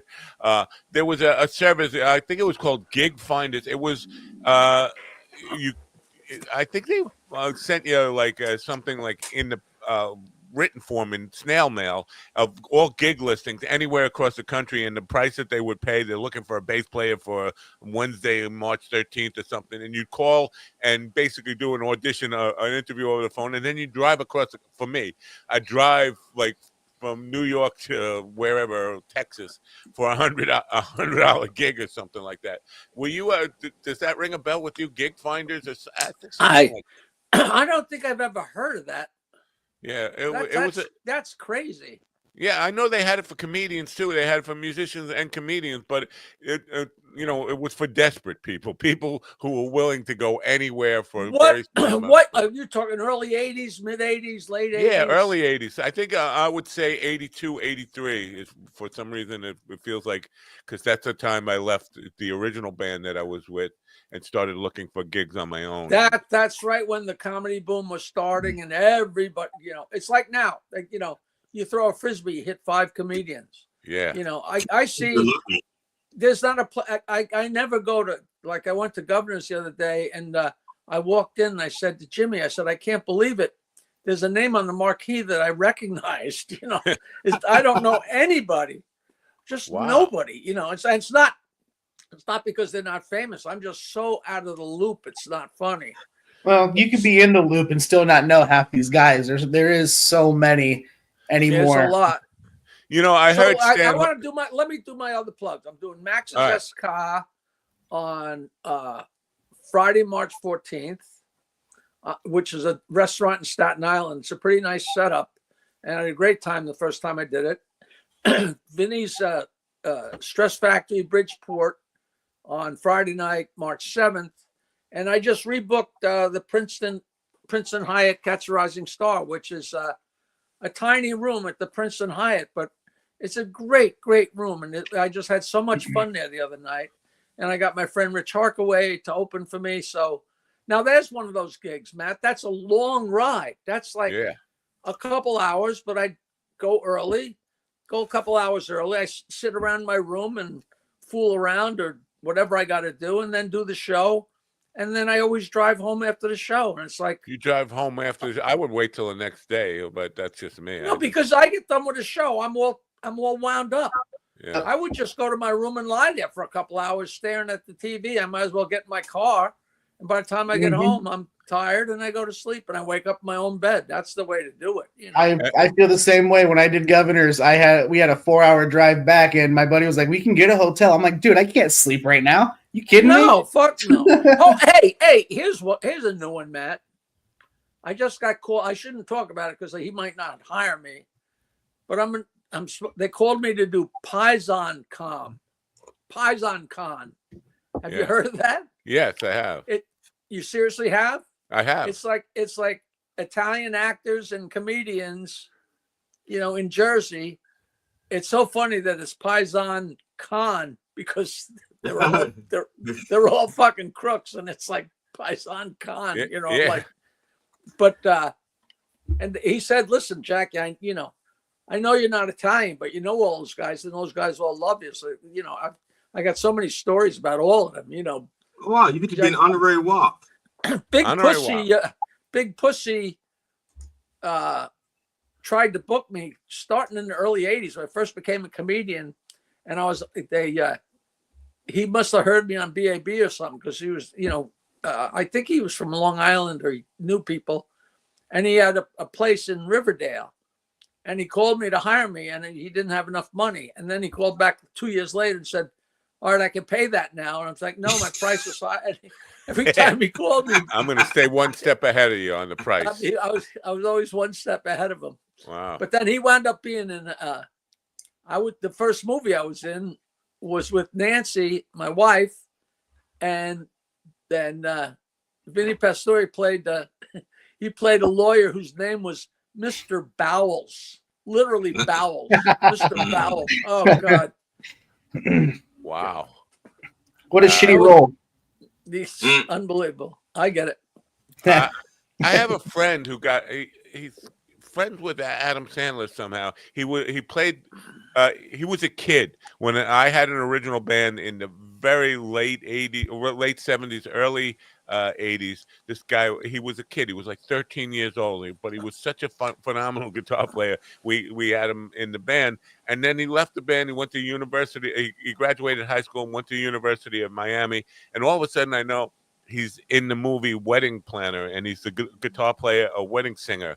Adam Sandler, he's the guitar player in that. And then Adam Sandler's naming characters in Big Daddy after him and all this stuff. And he's good friends with him. I don't understand how that happens. Like you go from college to being. It's all happenstance. He might have known somebody that knew somebody whose brother was the sister of a girl he was going out with. There's so many different. A good friend of mine that I've been in love with for 20 years that I never actually got anywhere with, who's a really great friend. She was actually the first date I ever went on after I got divorced.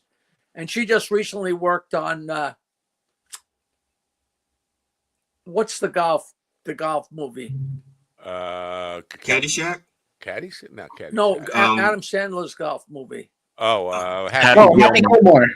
Yeah, you got Happy Gilmore too. So they're doing Happy Gilmore too. And she worked on that for a while. And she said he was such a great guy. I said, well, tell him Jackie said hi. And she said, oh, his face lit up because it's so funny. Matt, I swear I can remember so many. I mean, people come up and say, hey, remember me? I bought an album 40 years ago. Of course, you don't remember that. But I really remember the early gigs so well because they put such an imprint on your brain. Well, yeah, every night you were going to. When you were telling this story about the wedding that happened 50 years ago or whatever, and you had every detail, like the speaker in the window, I was like, wow, fucking something. Well, some things make an impression on you, and then if you tell the story over the years, each time you tell the story, it refreshes. They get uglier and uglier.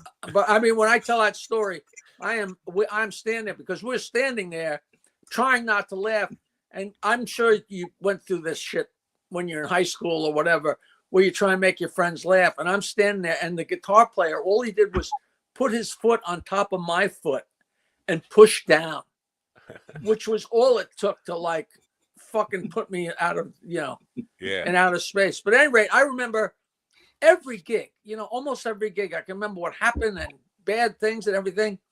And I had never met Adam Sandler, and they had a big party for grown-ups too. And Richie Minervini, my pal, my fellow Long Island comic guy, was in the movie, and I knew all the guys. I knew, Kevin James and David Spade and whoever else, Kevin James, all the people. I knew everybody that was in the cast, but I had never met Adam Sandler.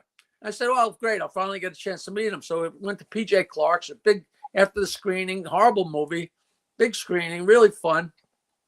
And I walked over to him and said, hey, Adam, I always want to introduce myself to you. How you doing? And shook his hand. He said, I opened up for you at one of your shows at some bar in Long Island in the early 80s. And I said to him, I remember every fucking job. And of all the ones to not remember, I have no memory of it. I think it was East Side, wasn't it? No, He was awful. He was pretty bad, wasn't he? I'm sure we're in the middle of nowhere at some nowhere bar-room, and either I wasn't paying attention or he was terrible. But God, that would have been a nice one to remember. Yeah, I know he did a lot in Huntington around when East Side was the place to be, but East Side was one of his main places. But he did a lot of little bars in Huntington in there. This is way long before. This is the years before East Side. Wow. It's so funny. I started in '79, and East Side didn't open till I don't know, 80 or 81. But that year was so long. That first year of scraping together and finding clubs and putting on shows, it really was, it was the Wild West. And I put on a show, and I go into a bar and say, listen, why not give me a night to just use my amplifier, and the guys don't have to put up with the loud music, and a lot of people went for it. I'm doing that now in dispensaries. Here's the deal with the painting thing. I'm doing puff and paint. in dispensaries where get people to come out to buy weed, smoke weed, get stoned, and do a painting, and also songwriters workshops. Basically, just working out the. It's like a support group of acoustic songwriters and things. But basically doing exactly what you're doing. I'm going around cold calling these places and saying, you know what? You got this big empty room here. It could bring in business. Why not? And I handle all the promotions and all that stuff. It's a no-brainer for you. So, yeah, if you're in the stupid business, when you walk into any bar or anything, immediately, if you see an empty room, you look up and I put the amplifier there. I put, that's exactly. I don't know about you, but my mind just does that. Yeah, me too. Sets up a comedy show. For no apparent reason. I got so bad that my wife started looking at places like that. When my wife, we would drive over. There's a new. Let's drive over there and let's look at that. Oh, you know what you can do with this, that. But yeah, my ex brother who lives in North Carolina. My ex brother, he's got the supermarket gigs. And I played a supermarket here. I used to be the official Stop and Shop grand opening guy in the Northeast. Anytime they had a grand opening, they would put me in, usually solo. One or two times I had a full band with me. But this would be a great place and you could come down here and gig. And they're not bad gigs. People don't. I was a Walmart greeter for a couple weeks. Wow. But I got fired.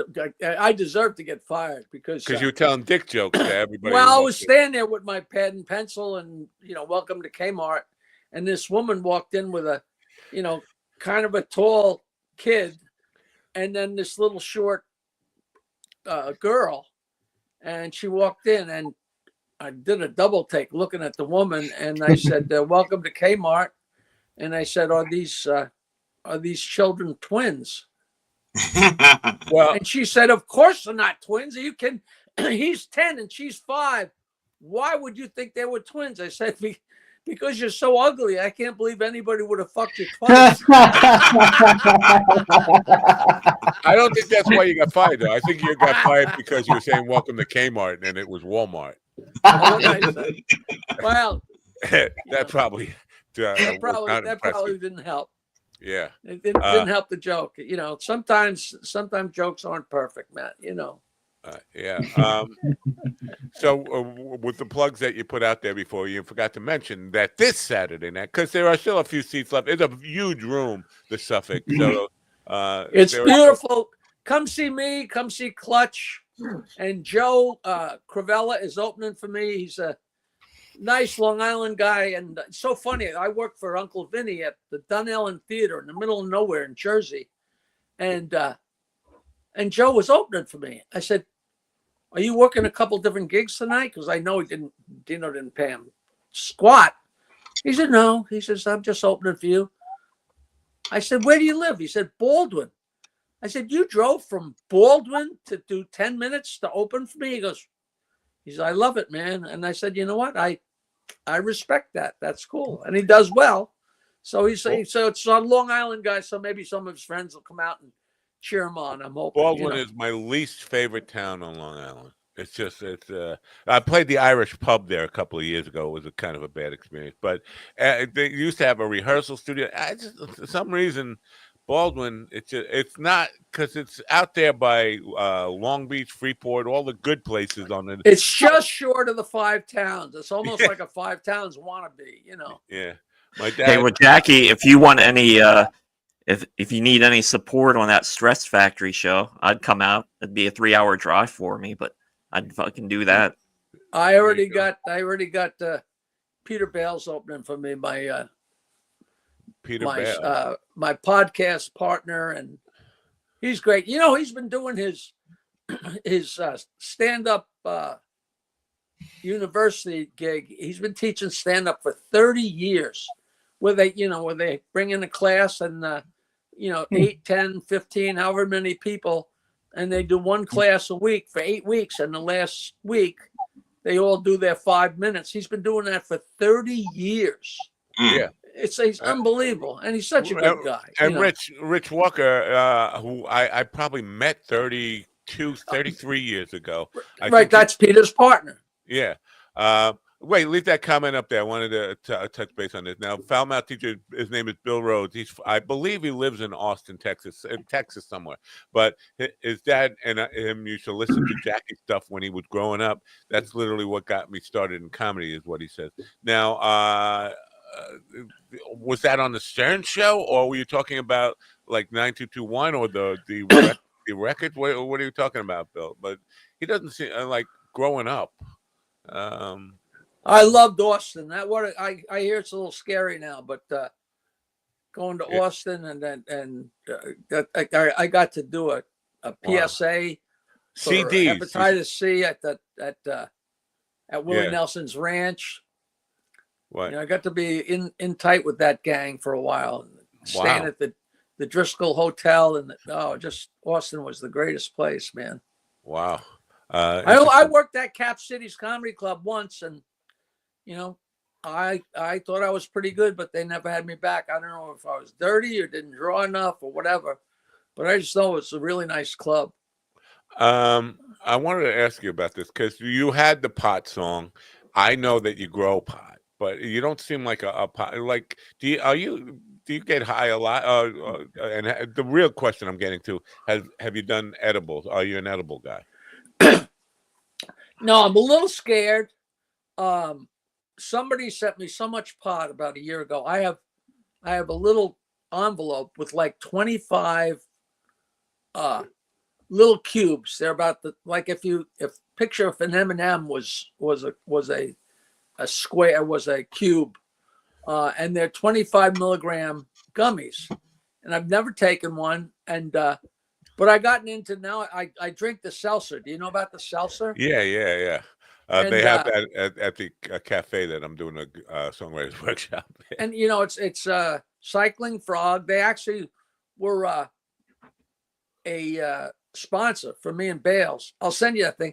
That's great. And that comes in like 2 milligram, 5 milligram, 10 milligram, and 50 milligram. And you know, you sit there and watch TV and drink. I like it because on Friday night when everybody else is having a cocktail, I can have a stupid pot seltzer, and at least I feel like I'm part of the party. Yeah, well, you know, not that it does much. I get it. But, so you understand the milligram stuff, and 25 milligrams is is like a normal thing. I can't judge because I know when I drink a 10, that's fine. But just like anything, if you start watching a movie and start drinking that, you don't really get high till the movie's over. You know, you got to leave time. And the reason I don't deal with edibles hardly at all is because just from college, you know, eating a brownie and not getting high, and eating another brownie and still not getting high. And then you wind up eating 4 brownies. And then an hour later, you're on fucking Pluto. And it won't stop. It won't stop. And you can't come down. So, I just exactly what I was getting at. I got these. It's sativa, pink lemonade sativa, 1,000 milligrams.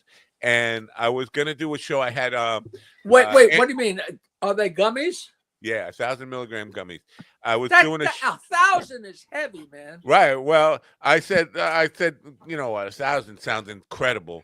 And I'm getting ready to do a show with Annie Corson, who was a character actor. She's from Seinfeld. She had a recurring role as Doris Klumpus on Seinfeld. Oh, and, that was Clitoris? Yeah. It was 80. She's 86 years old. So before her show, I ate like an hour before I ate one of those, and I didn't feel anything. And then like a half hour, I ate another one. Like, so now I'm like 2,000 milligrams of fucking. And then just as the show started, I saw, whoa. And then I introduced her in, and I said, I got a confession. And I started telling her I bought these things. And she said, are you high right now? And meanwhile, you were. I'm so fucking high. I'm throwing up. I'm like, I'm tripping. I was like, oh, my God. Total rookie mistake. But they take too long. And I said this to the guy last week when I was there. I said, you got to have some plus, if you take them with food. Yeah. You know, then it really screws you up, you know. Yeah. Doris Klumpus. Is that what you're looking up? Doris Klumpus? No, I'm looking for the picture of me and Bales with with our sponsor. Oh, what? You got a gummy sponsor? No, you don't have a gummy sponsor. A weed sponsor? Yeah. So, wait, Mr. John Bibbin. Mr. John wants to say hello to the speakers sharing knowledge to the world. Well, that ain't us. Well, we are speaking. We are speaking, and we are sharing. Well, the first few minutes we were sharing knowledge when you guys were teaching me about cum balls. Yeah, that's true. Yeah. All right. That could be it. Yeah. Yeah. Talk about the delay. Oh, this is nice. This is a nice thing here. I'm gonna share this picture Jackie just sent me if I can figure out the technical. This is another dick picture, is it? Because I can't take another Trump dick pic. Well, what happened? I thought I did it. I did it. How about if we do it this way? It's a whole other way. Dr. Dreads, you're being dreadful. Screen share. I was at a club once, and when they brought me my food, and we brought the check for my food, they didn't know my name, so they called me the dreaded comic. Does this story get better? No. It better. Neither did food. I'm just kidding. Wow. The dreaded Mr. Dreads. I thought that was your name, Mr. Dreads. Dr. Dreads. That's what he called Dr. Dreads and Mr. Tongue. Yeah. Why is this taking? Did you get? I sent you the cycling frog picture. Jackie's favorite new sponsor. Use code some. Now you could do this here, even though this isn't on Stand Up Memories. Use code SUM20 at checkout for 20% off. That's Stand Up Memories. SUM20. Stand Up. I totally read that as Cum 20 also. That's all right. What's it called? Who's the actual? It doesn't even say the URL to go to. Cycling Frog seltzer, right? It's cyclingfrog.com. All right, cyclingfrog.com. I'm gonna have to try that out now. But they have to come with instructions. And my favorite ones were sold out, so either they're going out of business or they're doing great business. You know. Hey, quick question. Are they THC infused or are they like Delta 8 infused? Because the reason I ask is because I know that if they're regular THC, they can't go everywhere. It's THC. Dang. Okay. And it gets you high. It's good. Well, no. I don't think they'll ship to Indiana though because marijuana is not legal here. I don't even try and follow the laws. I went to one of those dispensaries with my friend Roy the other day when we were recording the jokes. And I get such a kick out of those places, man. You go in and just everything is pot. And he bought a ton of stuff. He's a wealthy guy. And then when I was leaving the next day, he handed me a couple. He said, "Here, these are for you." And he gave me like a jar and a envelope that both had a pile of pot in them, And I love my homegrown, and it gets me stoned, and I share it with everybody, and everybody loves it. But then you take some of this pot that he bought at the place and put it in a pipe. Motherfucker. I know. I take 2 hits and then it's like, how do I get back to my chair? I got to, I guess, turn left at the cat. Dude, we just went to my buddy went to the dispensary this morning before he went to work for me and got me this stuff called Moon Rocks.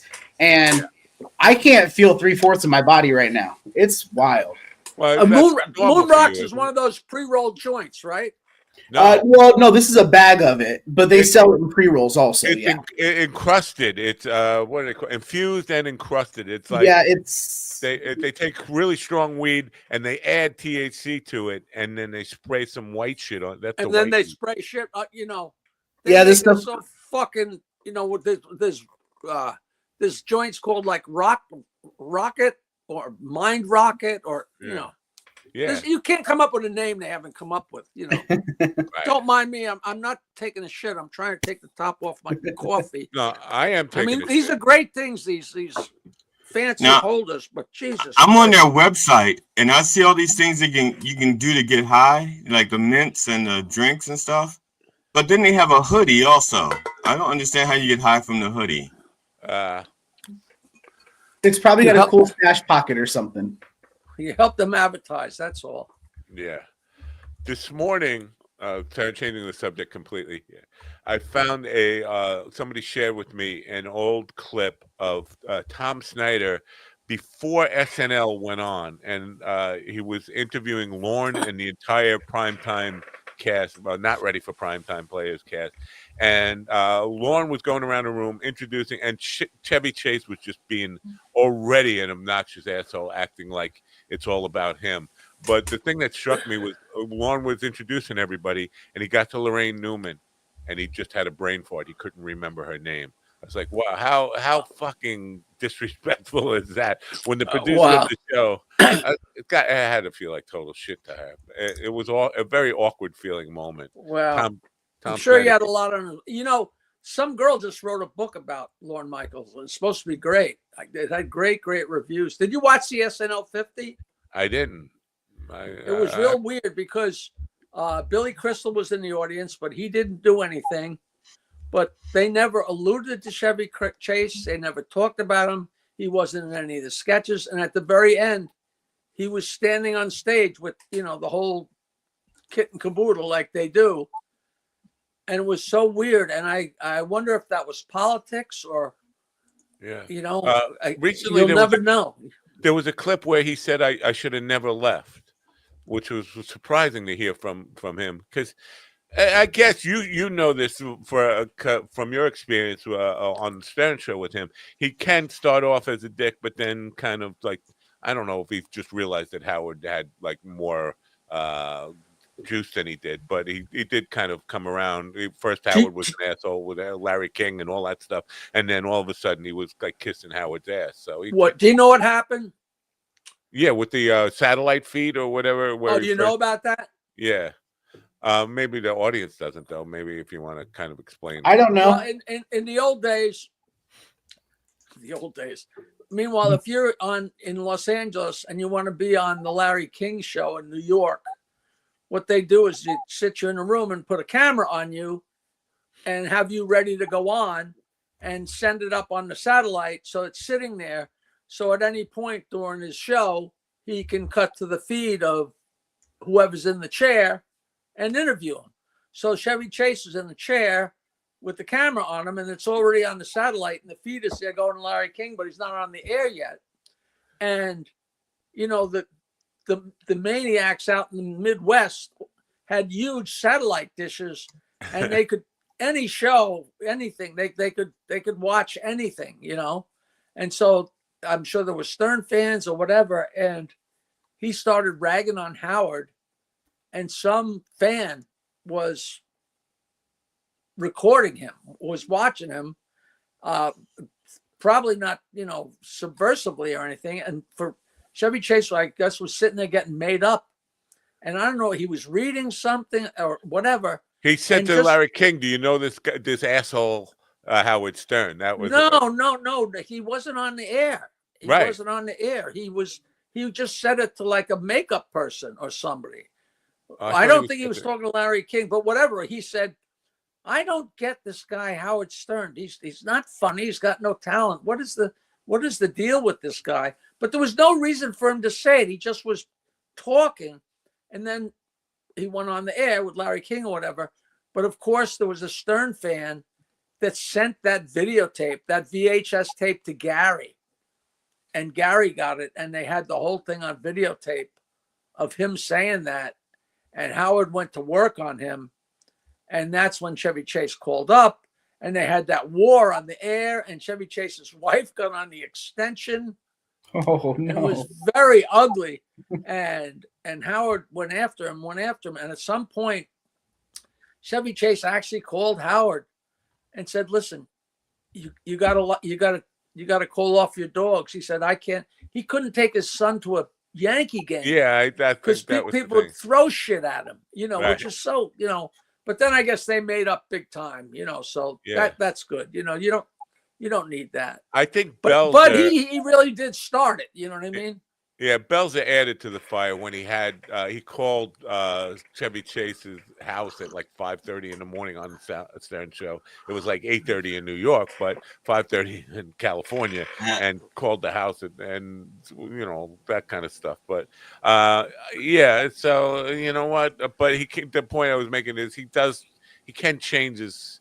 I don't know, maybe the power dynamic changed it, but it does seem to be a guy who's open to change and changing his mind and all that stuff. Yeah, and that's good. Yeah. I actually have a videotape of I don't know how long it's been since I've been on your show, but there was a big tribute to Gilbert in the city. Did I tell you this story already? No, I got an email. I guess his daughter was putting that together or something.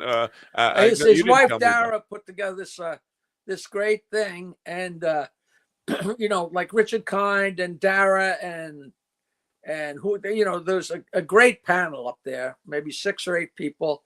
But everybody was in. I finally got to meet the guy, the Triumph, the Wonder Dog guy, and it's funny because Buddy Mantilla was sitting there with 99. What's her name?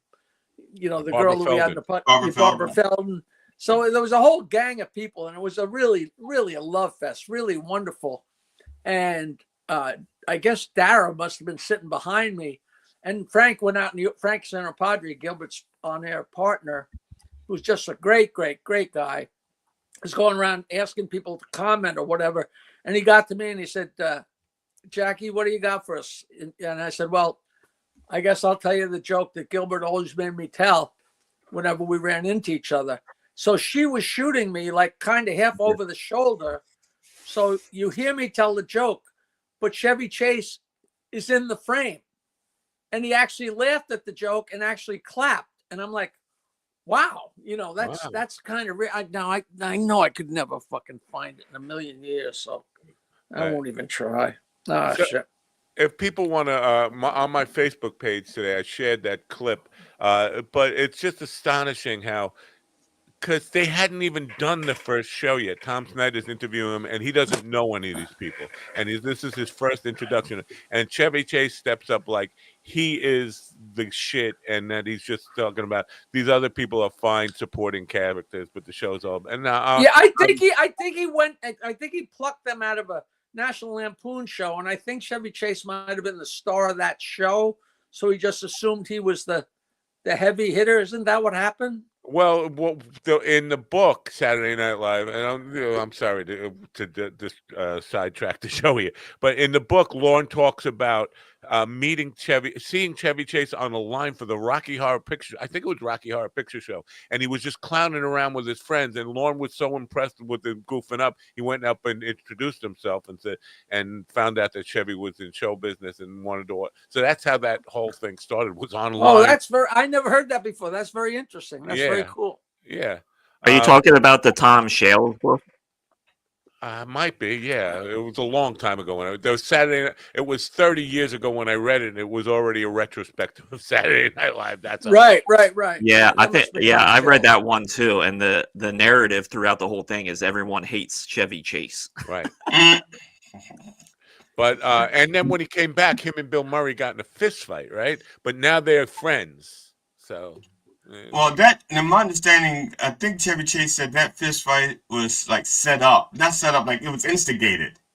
Like they were, like what he said about you, you know what he said about you, and I think it was Belushi put them together to fight. I think it was. I wouldn't be surprised by that.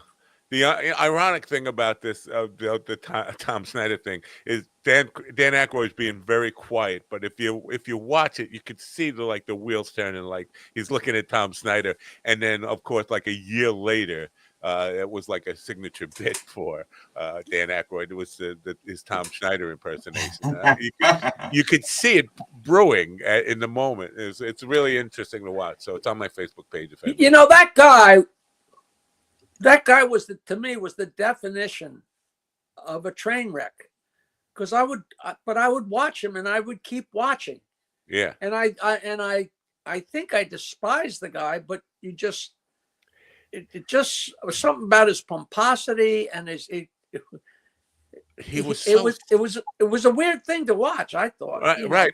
And you know what? I hate to say this, but when I first started doing my interview shows, people would compare me to him, and it was complimentary, but also an insult at the same time, because to me, Tom Snyder was the least hip, the most uncool parent-like figure who had a talk show. But he was the Ed Sullivan of interviewers, right? You know?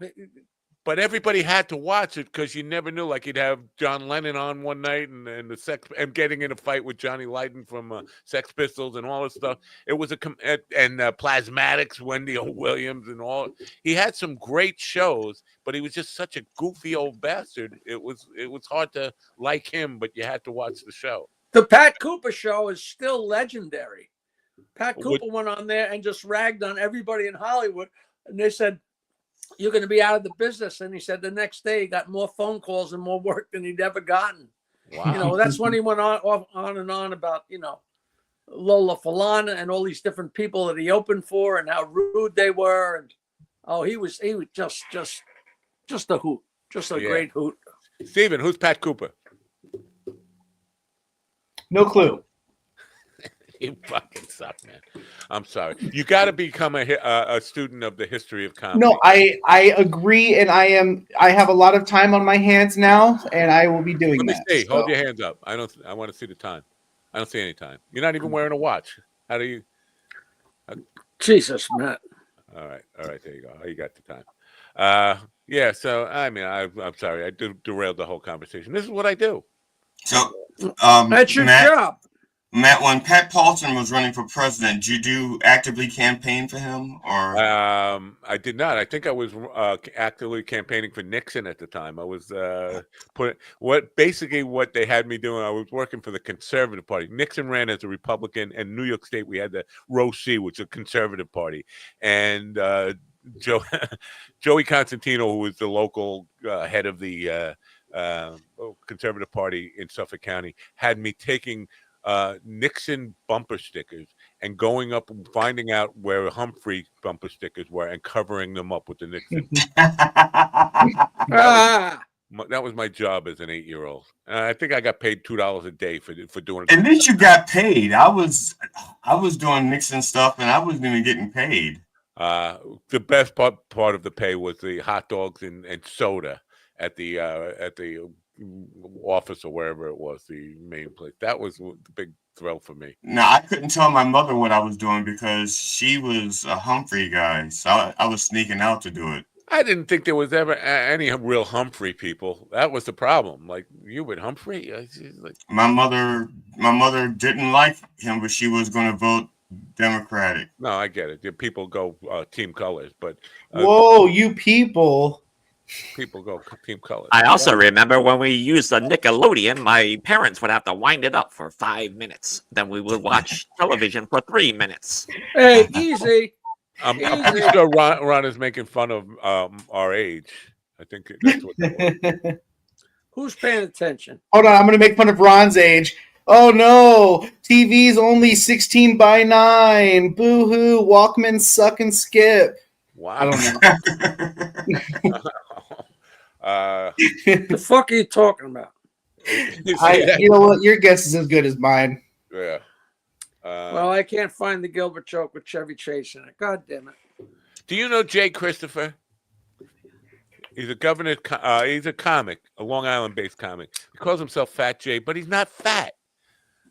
He's, this is out of left field. I've already answered this. Mickey Delaney wants to know how we're all doing. I told him I was doing fine. I can't speak for you guys, so you can tell Mickey Delaney how you're doing. Aren't there enough fat comedians that we don't need another fat guy? Right, but he's not even fat. I mean, he's not like slim or anything, but he's not fat. I would expect like a Ralphie May type of guy, or even like Jelly Roll size comedian when you calling yourself. Anyway, he's listening now on one of the. I just saw. Hey, how you doing, fatso? Yeah, you're not fat. You're funny, but you're not fat. Why don't you call yourself funny, Jay? I've never heard somebody use fatso in the wild before. That's lovely. I'm thin shaming the guy. He's too thin to be called fat. He looks like triplets sharing a head. Yeah. I used to go off on people. So, yeah. All right, so I'm doing my plugs. This Saturday night, March 1st, I'm at the Suffolk at 8 p.m. With Joe Cravella, and it's going to be a great show. And then Friday night, March 7th, I'm at Max's Esca on Staten Island, great restaurant with a big showroom. And then March 14th, Friday night, it's me and Peter Bales at the Stress Factory, Bridgeport. And April 19th, which is a long ways from now, I'm going to be doing the Catch a Rising Star at the Princeton Hyatt, which is a great room with Rich Harkaway. And if I get hired, I think it's May 9th and 10th, I'm going to be at Paisan Khan. I'll never be able to get over that. Paisan Khan. Yeah. Do you have to say it that slow so you don't fuck it up? Because it sounds like you're having trouble with the way it sounds. Do you know? Yeah, well, it's weird. Do you know, I'm sure, Matt, we did this a million times. The whole story with me and Jimmy Fallon about telling him to quit. No. So many people, people say they're fans and I loved your book and I love this and I love that. Nobody ever watched my documentary. Nobody read my book. Nobody ever knows any of the stories from my book. It was one of the best stories in my book about Jimmy Fallon when I met him before he was a comic. And he came up to me at the hotel where we were with the Stern Show when we went to Albany, when Howard was going to run for governor. And he came up to me at the bar and he said, I want to be a comedian. And I told him to quit. But that was my stock line for the last 20 years, because people always come up and say, I want to be a comedian. What should I do? And I came up with this stock answer. I would say, quit. You haven't got a chance, which sounds rude, but it's not, because if you want to be a comedian and you ask me about it and I tell you to quit, if that's enough to slow you up, you're in the wrong game. Right. And I saw the same thing with Matt Damon. People say, hey, I want to be an actor. And he says, I tell them to quit. They haven't got a chance. The odds are so great. And blah, blah, blah. And because if me telling him that is enough to stop him, he shouldn't be in the game. Right. So meanwhile, this guy called the other day and said, I want you to do Paisan Khan. He said, the last time I saw you, you were at Chiller. And I was sitting next to the Soprano guys, like Louis Veneria and a couple of the fringe guys. And those Chiller things are always so fun. You're with just such a weird gang of people. And he said, I was with Louis. And he said, you said to me, what do you do? And I said, I want to be a comedian. And he said, you told me to quit. I said, you have no idea what a running gag that is, because meanwhile, Jimmy Fallon called the show to promote Almost Famous. And he said, Howard, I almost met you years ago when you were running for governor and you came up to Albany with the whole gang. I lived right outside of Albany and I wanted to meet you guys. So I found out what hotel you were in. I went to the hotel and I went to the bar. And of course, Jackie was standing at the bar. And I walked up and told him I wanted to be a comedian. And he told me to quit. Now you can imagine what Howard did with that piece of meat for the next week. Yeah, look how big successful Jimmy Fallon is and you piece of shit. And you're telling him to quit. Yeah, I never got to explain the rationale of why I would say that to somebody. Yeah. So it's kind of funny that, and when this kid said that, I said, you have no idea how great that is. Well, I'm sure Jimmy Fallon's listening right now, and now he understands, and he's probably ready to forgive you. I'm not sure of the URL, but Paisan.com. If I have this correctly, no, it's not. I don't think it's Paisan. It's Paisan Khan. Right, like a convention. But I don't know if they have a website. I think they do it at Hilton Hotels somewhere in New Jersey. This is really confusing to me. No, this one is at the Williams Center in Rutherford. All right. This is only the second year they're doing it. One of the people, this is why I know about it. The greatest film of all time, The Godfather. Gianni Russo. The Godfather. Come on, don't mess with Silverado. The Godfather. Gianni Russo, who played Carlo, like the most despicable guy in The Godfather. He is performing at Paisan Khan, and he's not a comic. He was a singer, before he's been around. He's been around New York City. He's at every event you ever go to. You know, I mean, he's a nice enough guy, but you would have thought he won an Oscar. Right. Yeah. He for some reason he has my email address, and that's how I knew about Paisan Khan. He's there in April sometime, but he's not a comic. I'm just wondering, like, what the fuck is he gonna do? They said, would you go on stage? I said, what I'll do? I'll go on stage and just tell a half hour of Italian jokes. Everybody will go wild. It'll be funny as shit because they're all great, Yeah. Eric Roberts, I think, is going to be there too at some point. And he's not a Paisan, but whatever. It is what it is. So yeah, thanks for being part of the show. Now Saturday night is where you want to go. This is a huge room, the Suffolk. Do you play rooms that size often? Because I think it holds like 1,200 people or something. I don't care as long as there's people close to me that I can see. A lot of times I do these theaters. I don't know if there's anybody in the balcony or even in the back. I don't even care. Yeah. You just need a few people to work to. And Jackie, I'm just curious. You said people that you can see. Is your eyesight getting to the point where eventually they're going to have to be sitting on the stage? No, I'm just talking about as long as there's people in the front. Okay. In the old days, people used to not want to sit in the front, and they'd see people, behind and be empty tables in the front. And I used to go nuts. Like, no, you don't do that. We need somebody to talk to, even though you're not talking to them, you're talking to them. Yeah. So it's, I enjoyed working there. It's great fun. Yeah. So tomorrow afternoon, you're going to be on with Opie because he generally does his live stream in the morning. And I was talking to him last night, and he said he was going to let you sleep in, and I didn't know what that meant. So he told me I could come on today, but I didn't want to go on with him at 6:30 and then come back at 9:15 with you. I would have been shot. Shot enough.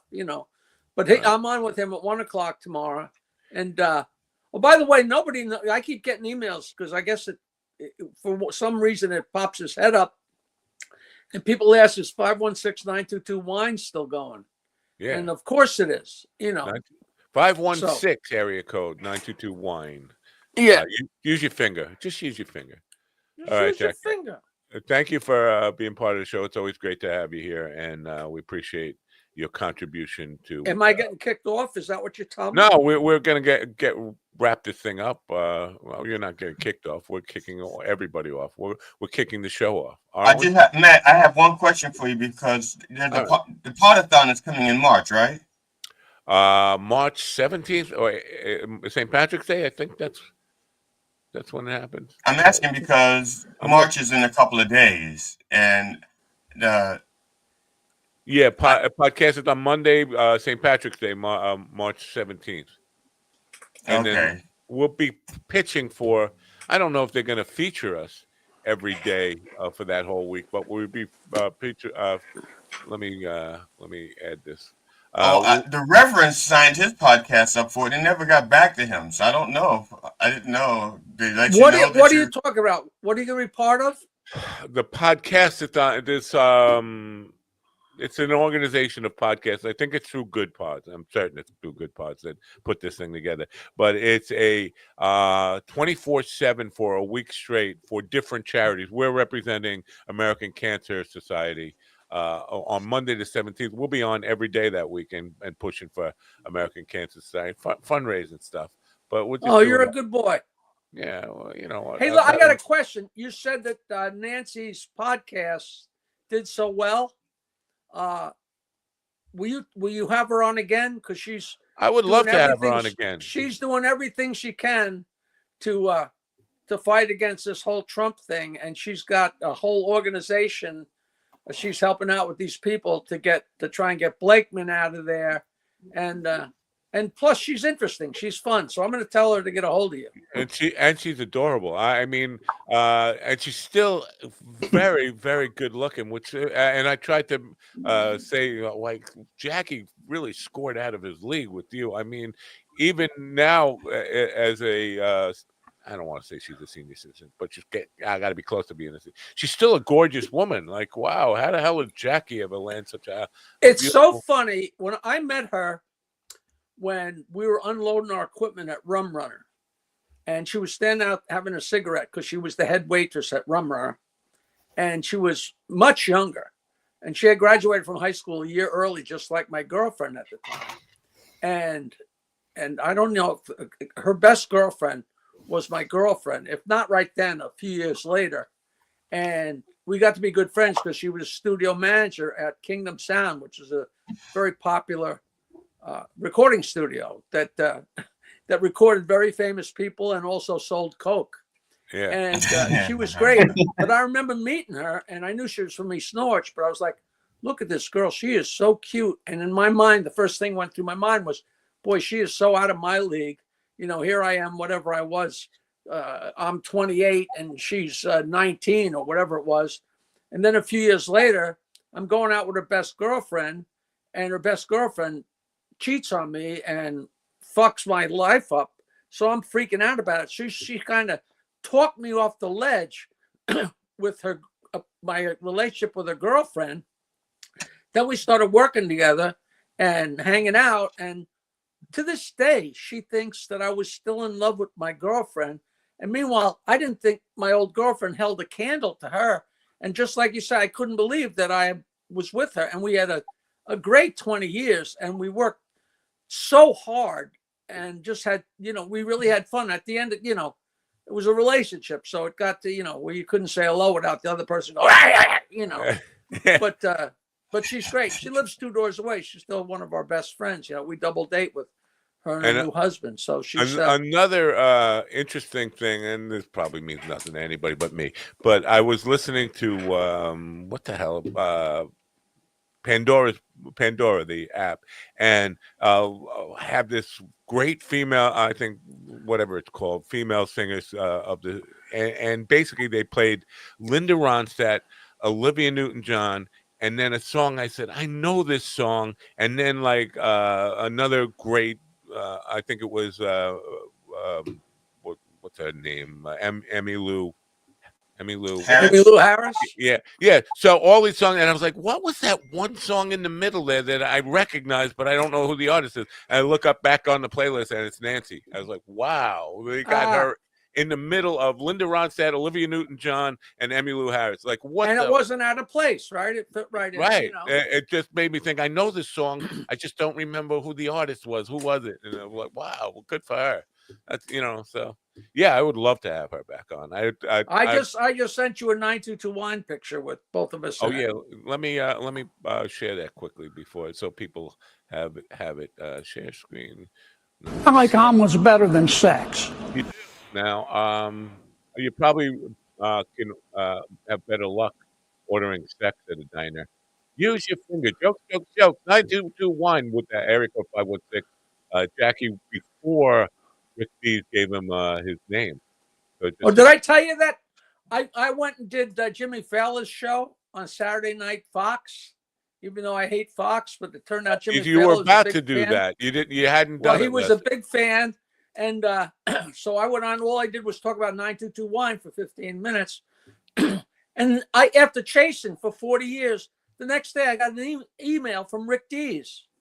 He said, "Oh, Jackie, you were so great on Jimmy Fallon. Wow, it was so the story about 922 wine and me giving the number out as Tom Selleck's home phone number. Those were the days."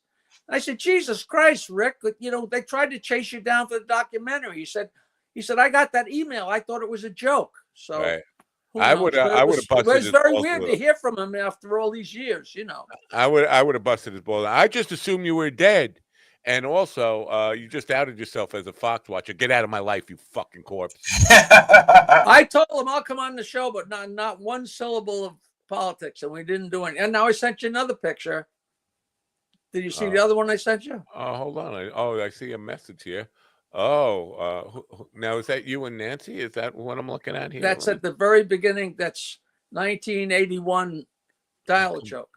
Oh, come on, get out of my face, you dopey app. Share image file. This is new. Oh, that's not it. That's here. Is that it? Yeah, that's it. Wow. See all the machines? Those are 10 phone mate answering machines. That was Dial-A-Joke in my mother's attic. Use your phone. Wow. Holy crap. Now, were they like cassette tapes in those? They were 1 minute endless cassettes. So Wow. it played for, so you had to record the cassette and it would play for a minute and stop. And it was a rollover line. So if one was busy, it would go to the next one, to the next one, to the next one. Thousands and thousands, like, 5, 10, 15,000 calls a day. We could never figure it out, but it was just insane. Just insane. She hasn't gotten older, but you have, which is incredible. I think she's taken some kind of vampire blood or something. She hasn't gotten any older than that. She still looks the same.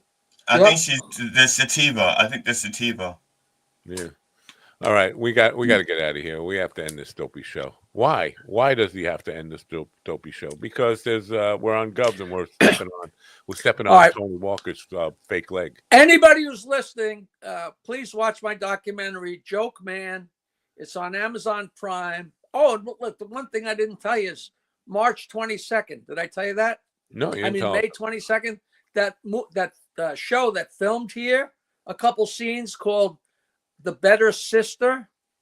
They asked me to be in it, so I actually have a couple scenes in The Better Sister, and it's premiering on Amazon Prime on May 22nd.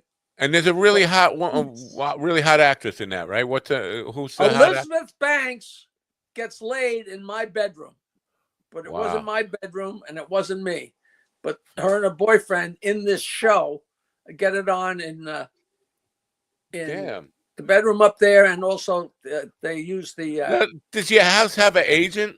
Well, I mean, my house makes more money than I do. They use the Sunset Scrabble room. That was the guy's. It's supposed to be a house on Montauk on the beach. So he's a writer. He had an office, and then they use the bedroom. And she's the nasty sister who meets a guy in AA. And this is my house, is the writer's home that she's banging. Wow. And that's as much as I know. I didn't read the book. I don't want to know about it. I want to be totally surprised. I want to say, you played the bartender, right? There's my bedroom. There's Jackie. The whole deal. And you played the bartender in this, right? Bar owner, thank you. Sorry, bar owner. Now, did you have to study your role to be a bar owner? Ron Shapiro. I'm a Jew that owns an Irish pub in Queens. Little Italy. That checks out. Checks out perfectly. A Jew who owns an Irish pub in Little Italy. That works out. And the writer, producer, showrunner is Olivia Milch, who is David Milch's daughter. The guy who created Deadwood. He's a big time character. And it was just a great experience, Didn't that guy offer you a part at some point in Deadwood or something like that? He asked me if I wanted to strap on a 6-gun, and I told him I couldn't because I was in a hurry. And I still kick myself before I go to bed every night. I was with 2 friends, and we're on our way to LA. We stopped there on our way from the airport, and they both, the guy and the girl individually, both wound up fucking me over. And here I said no because I didn't want to be rude to them and make them have to wait. Wow. All right, go to jokeland.com and get the full schedule for where Jackie's going to be performing, and basically he's going to be in the Northeast for the time being. But he'll all right. Well, it's nice to see you guys. Yes, Ron, sir. GJ, always a pleasure. And, Stephen, all I can tell you is if you use your left hand, all right, it'll feel like it's somebody strange. Cool, man. Thank you. Before I let you go, you're going to be on Opie again tomorrow. I just want to say, could you please just mention me to Opie, because I want to listen in.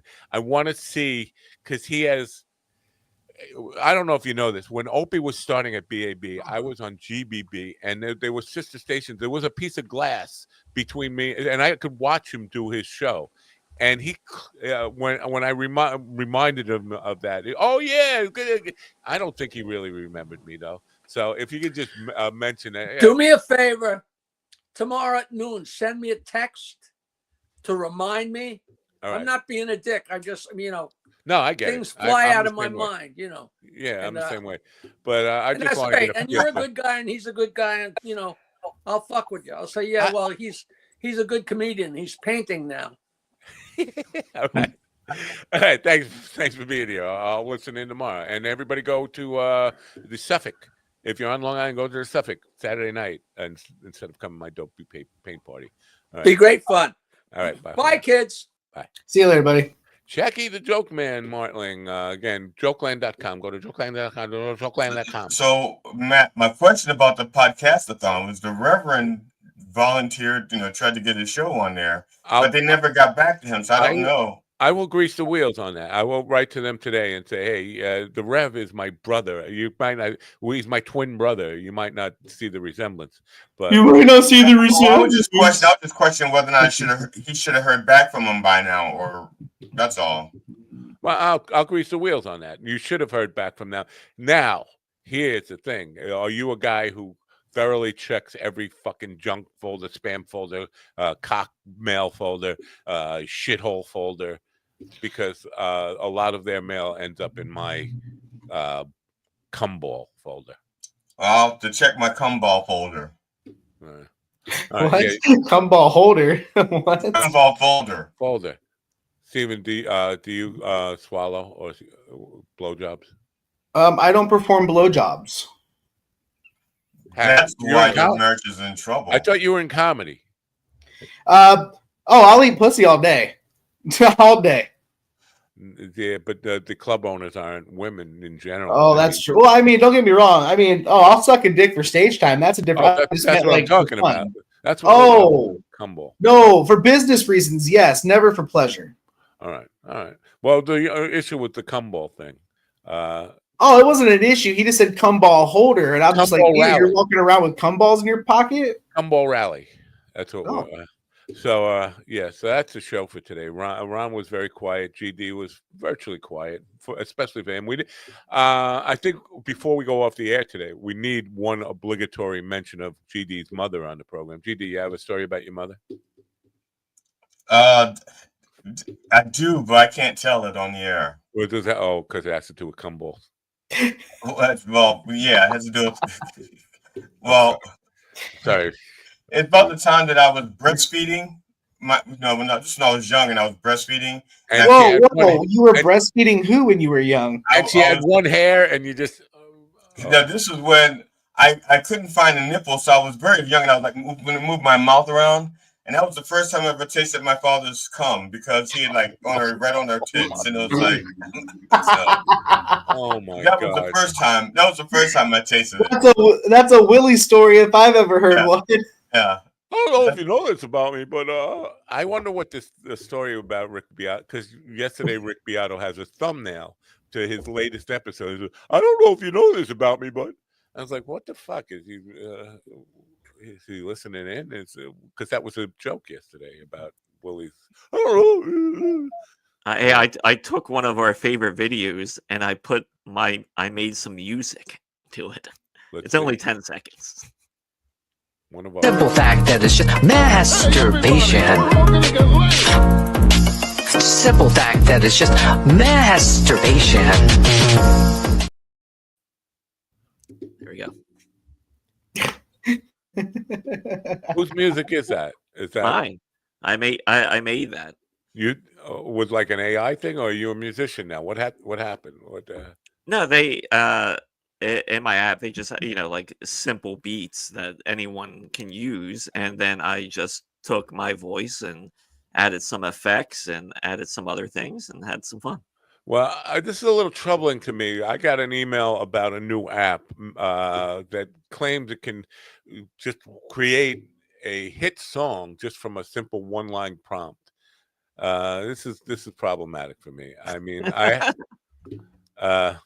don't like the fact that people are using AI to do all the music for you. I could see using it for help and saying an outline, help me with some lyrics here or whatever.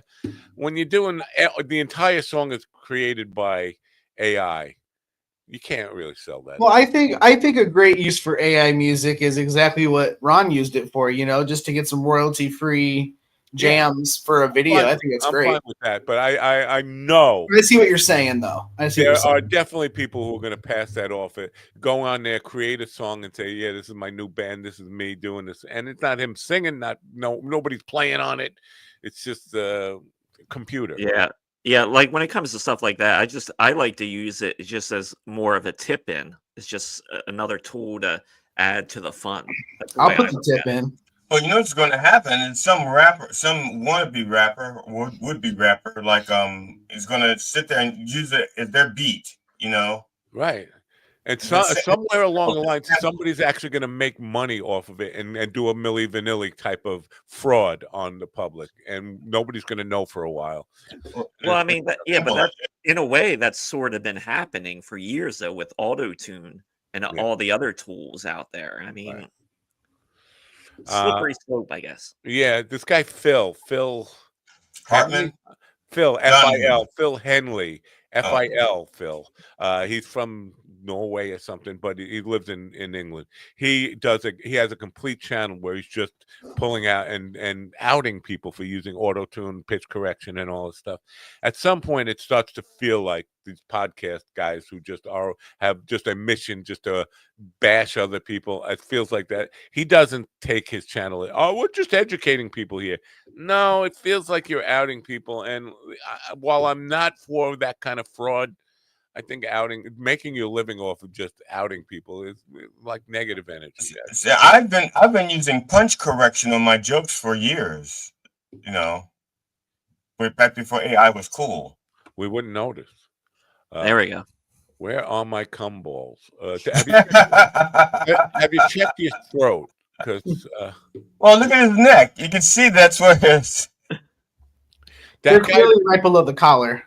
That guy behind him in this picture there. Now, somebody was saying that he is the real devil on Twitter yesterday. They were pointing out that this guy is one of the most evil people to be, and I forget his name even, but somebody that we should know about. I'll look it up. But he is, but he's not. I don't think he's as evil as Vogt, Voigt, whatever his name is. The one that's in charge of Project 2025. He looks like he's popping up out of that document like a pop-up book. Yeah. And who's in the picture? I see where it says "Where are my cum balls?" But who was in that picture? This was just a wrestler that I found just on a Google image search. And I thought that was Alex Jones. With him, and he's like eating a sausage. It's like, that's perfect. I thought he was eating a pizza. That's what it looked like. He was eating pizza. All right. There's porn on my Twitter. I gotta get that out of my sight. Get that out of my sight. We're gonna wrap it up here. Tomorrow we have, and I should have mentioned this to Jackie. Maybe he would want to be on tomorrow. We have Cody Fawkes, who is a bear, a gay bear. Well, all bears are gay, right? Are all bears gay? If a gay, some are just happy. If a gay swallows cum in the forest, does anybody choke on it? No. But so gay porn star Cody. Now, is he a porn star or is he a cam boy? I think he's actually a porn star. I wouldn't know. You would know. Don't you watch a lot of gay porn? No, I don't watch any gay porn. Well, he'll be with us tomorrow, and I think he'll be wearing a cowboy hat and talking with an Aussie accent. So maybe this is a good time for you to go the other way. I'm just thinking. We could hook you up. No? At this point, I don't want to deal with anybody emotionally. Oh, well, who said emotionally? I'm talking about swallowing his jizz. I don't know. I'm definitely not that. You know how emotional I'd be after that? A lot of that comes. No, thanks. If you need to cuddle, GD is not too far away from you. No, I'm good. I spent half the morning crying. I'll spend the rest of the day high. We'll be okay. You know, it's going to work itself out. You know. I mean, not to belittle the whole problem. I understand the pain and heartache that you go through, but it's going to work itself. You're right. It's going to work itself out, right? Say yes. Yeah. Okay. I don't have an answer for that. All right. Anybody want to guess what I was about to say? That's what I call schlong division. That's not what cum balls. I was going to say, ladies and gentlemen, when you go to get your cum balls, make sure you're listening to the radio. Turn on your radio. Bye for now.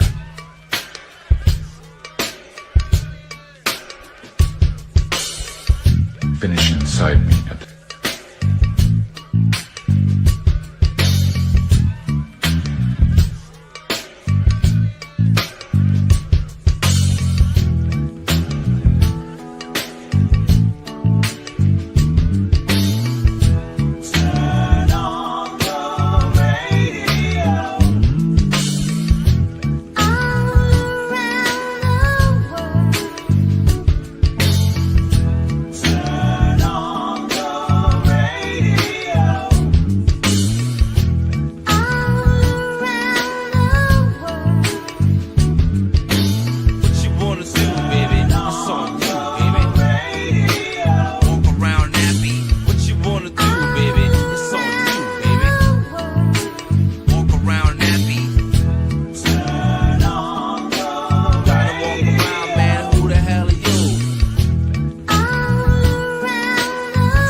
listen to me, listen to me now.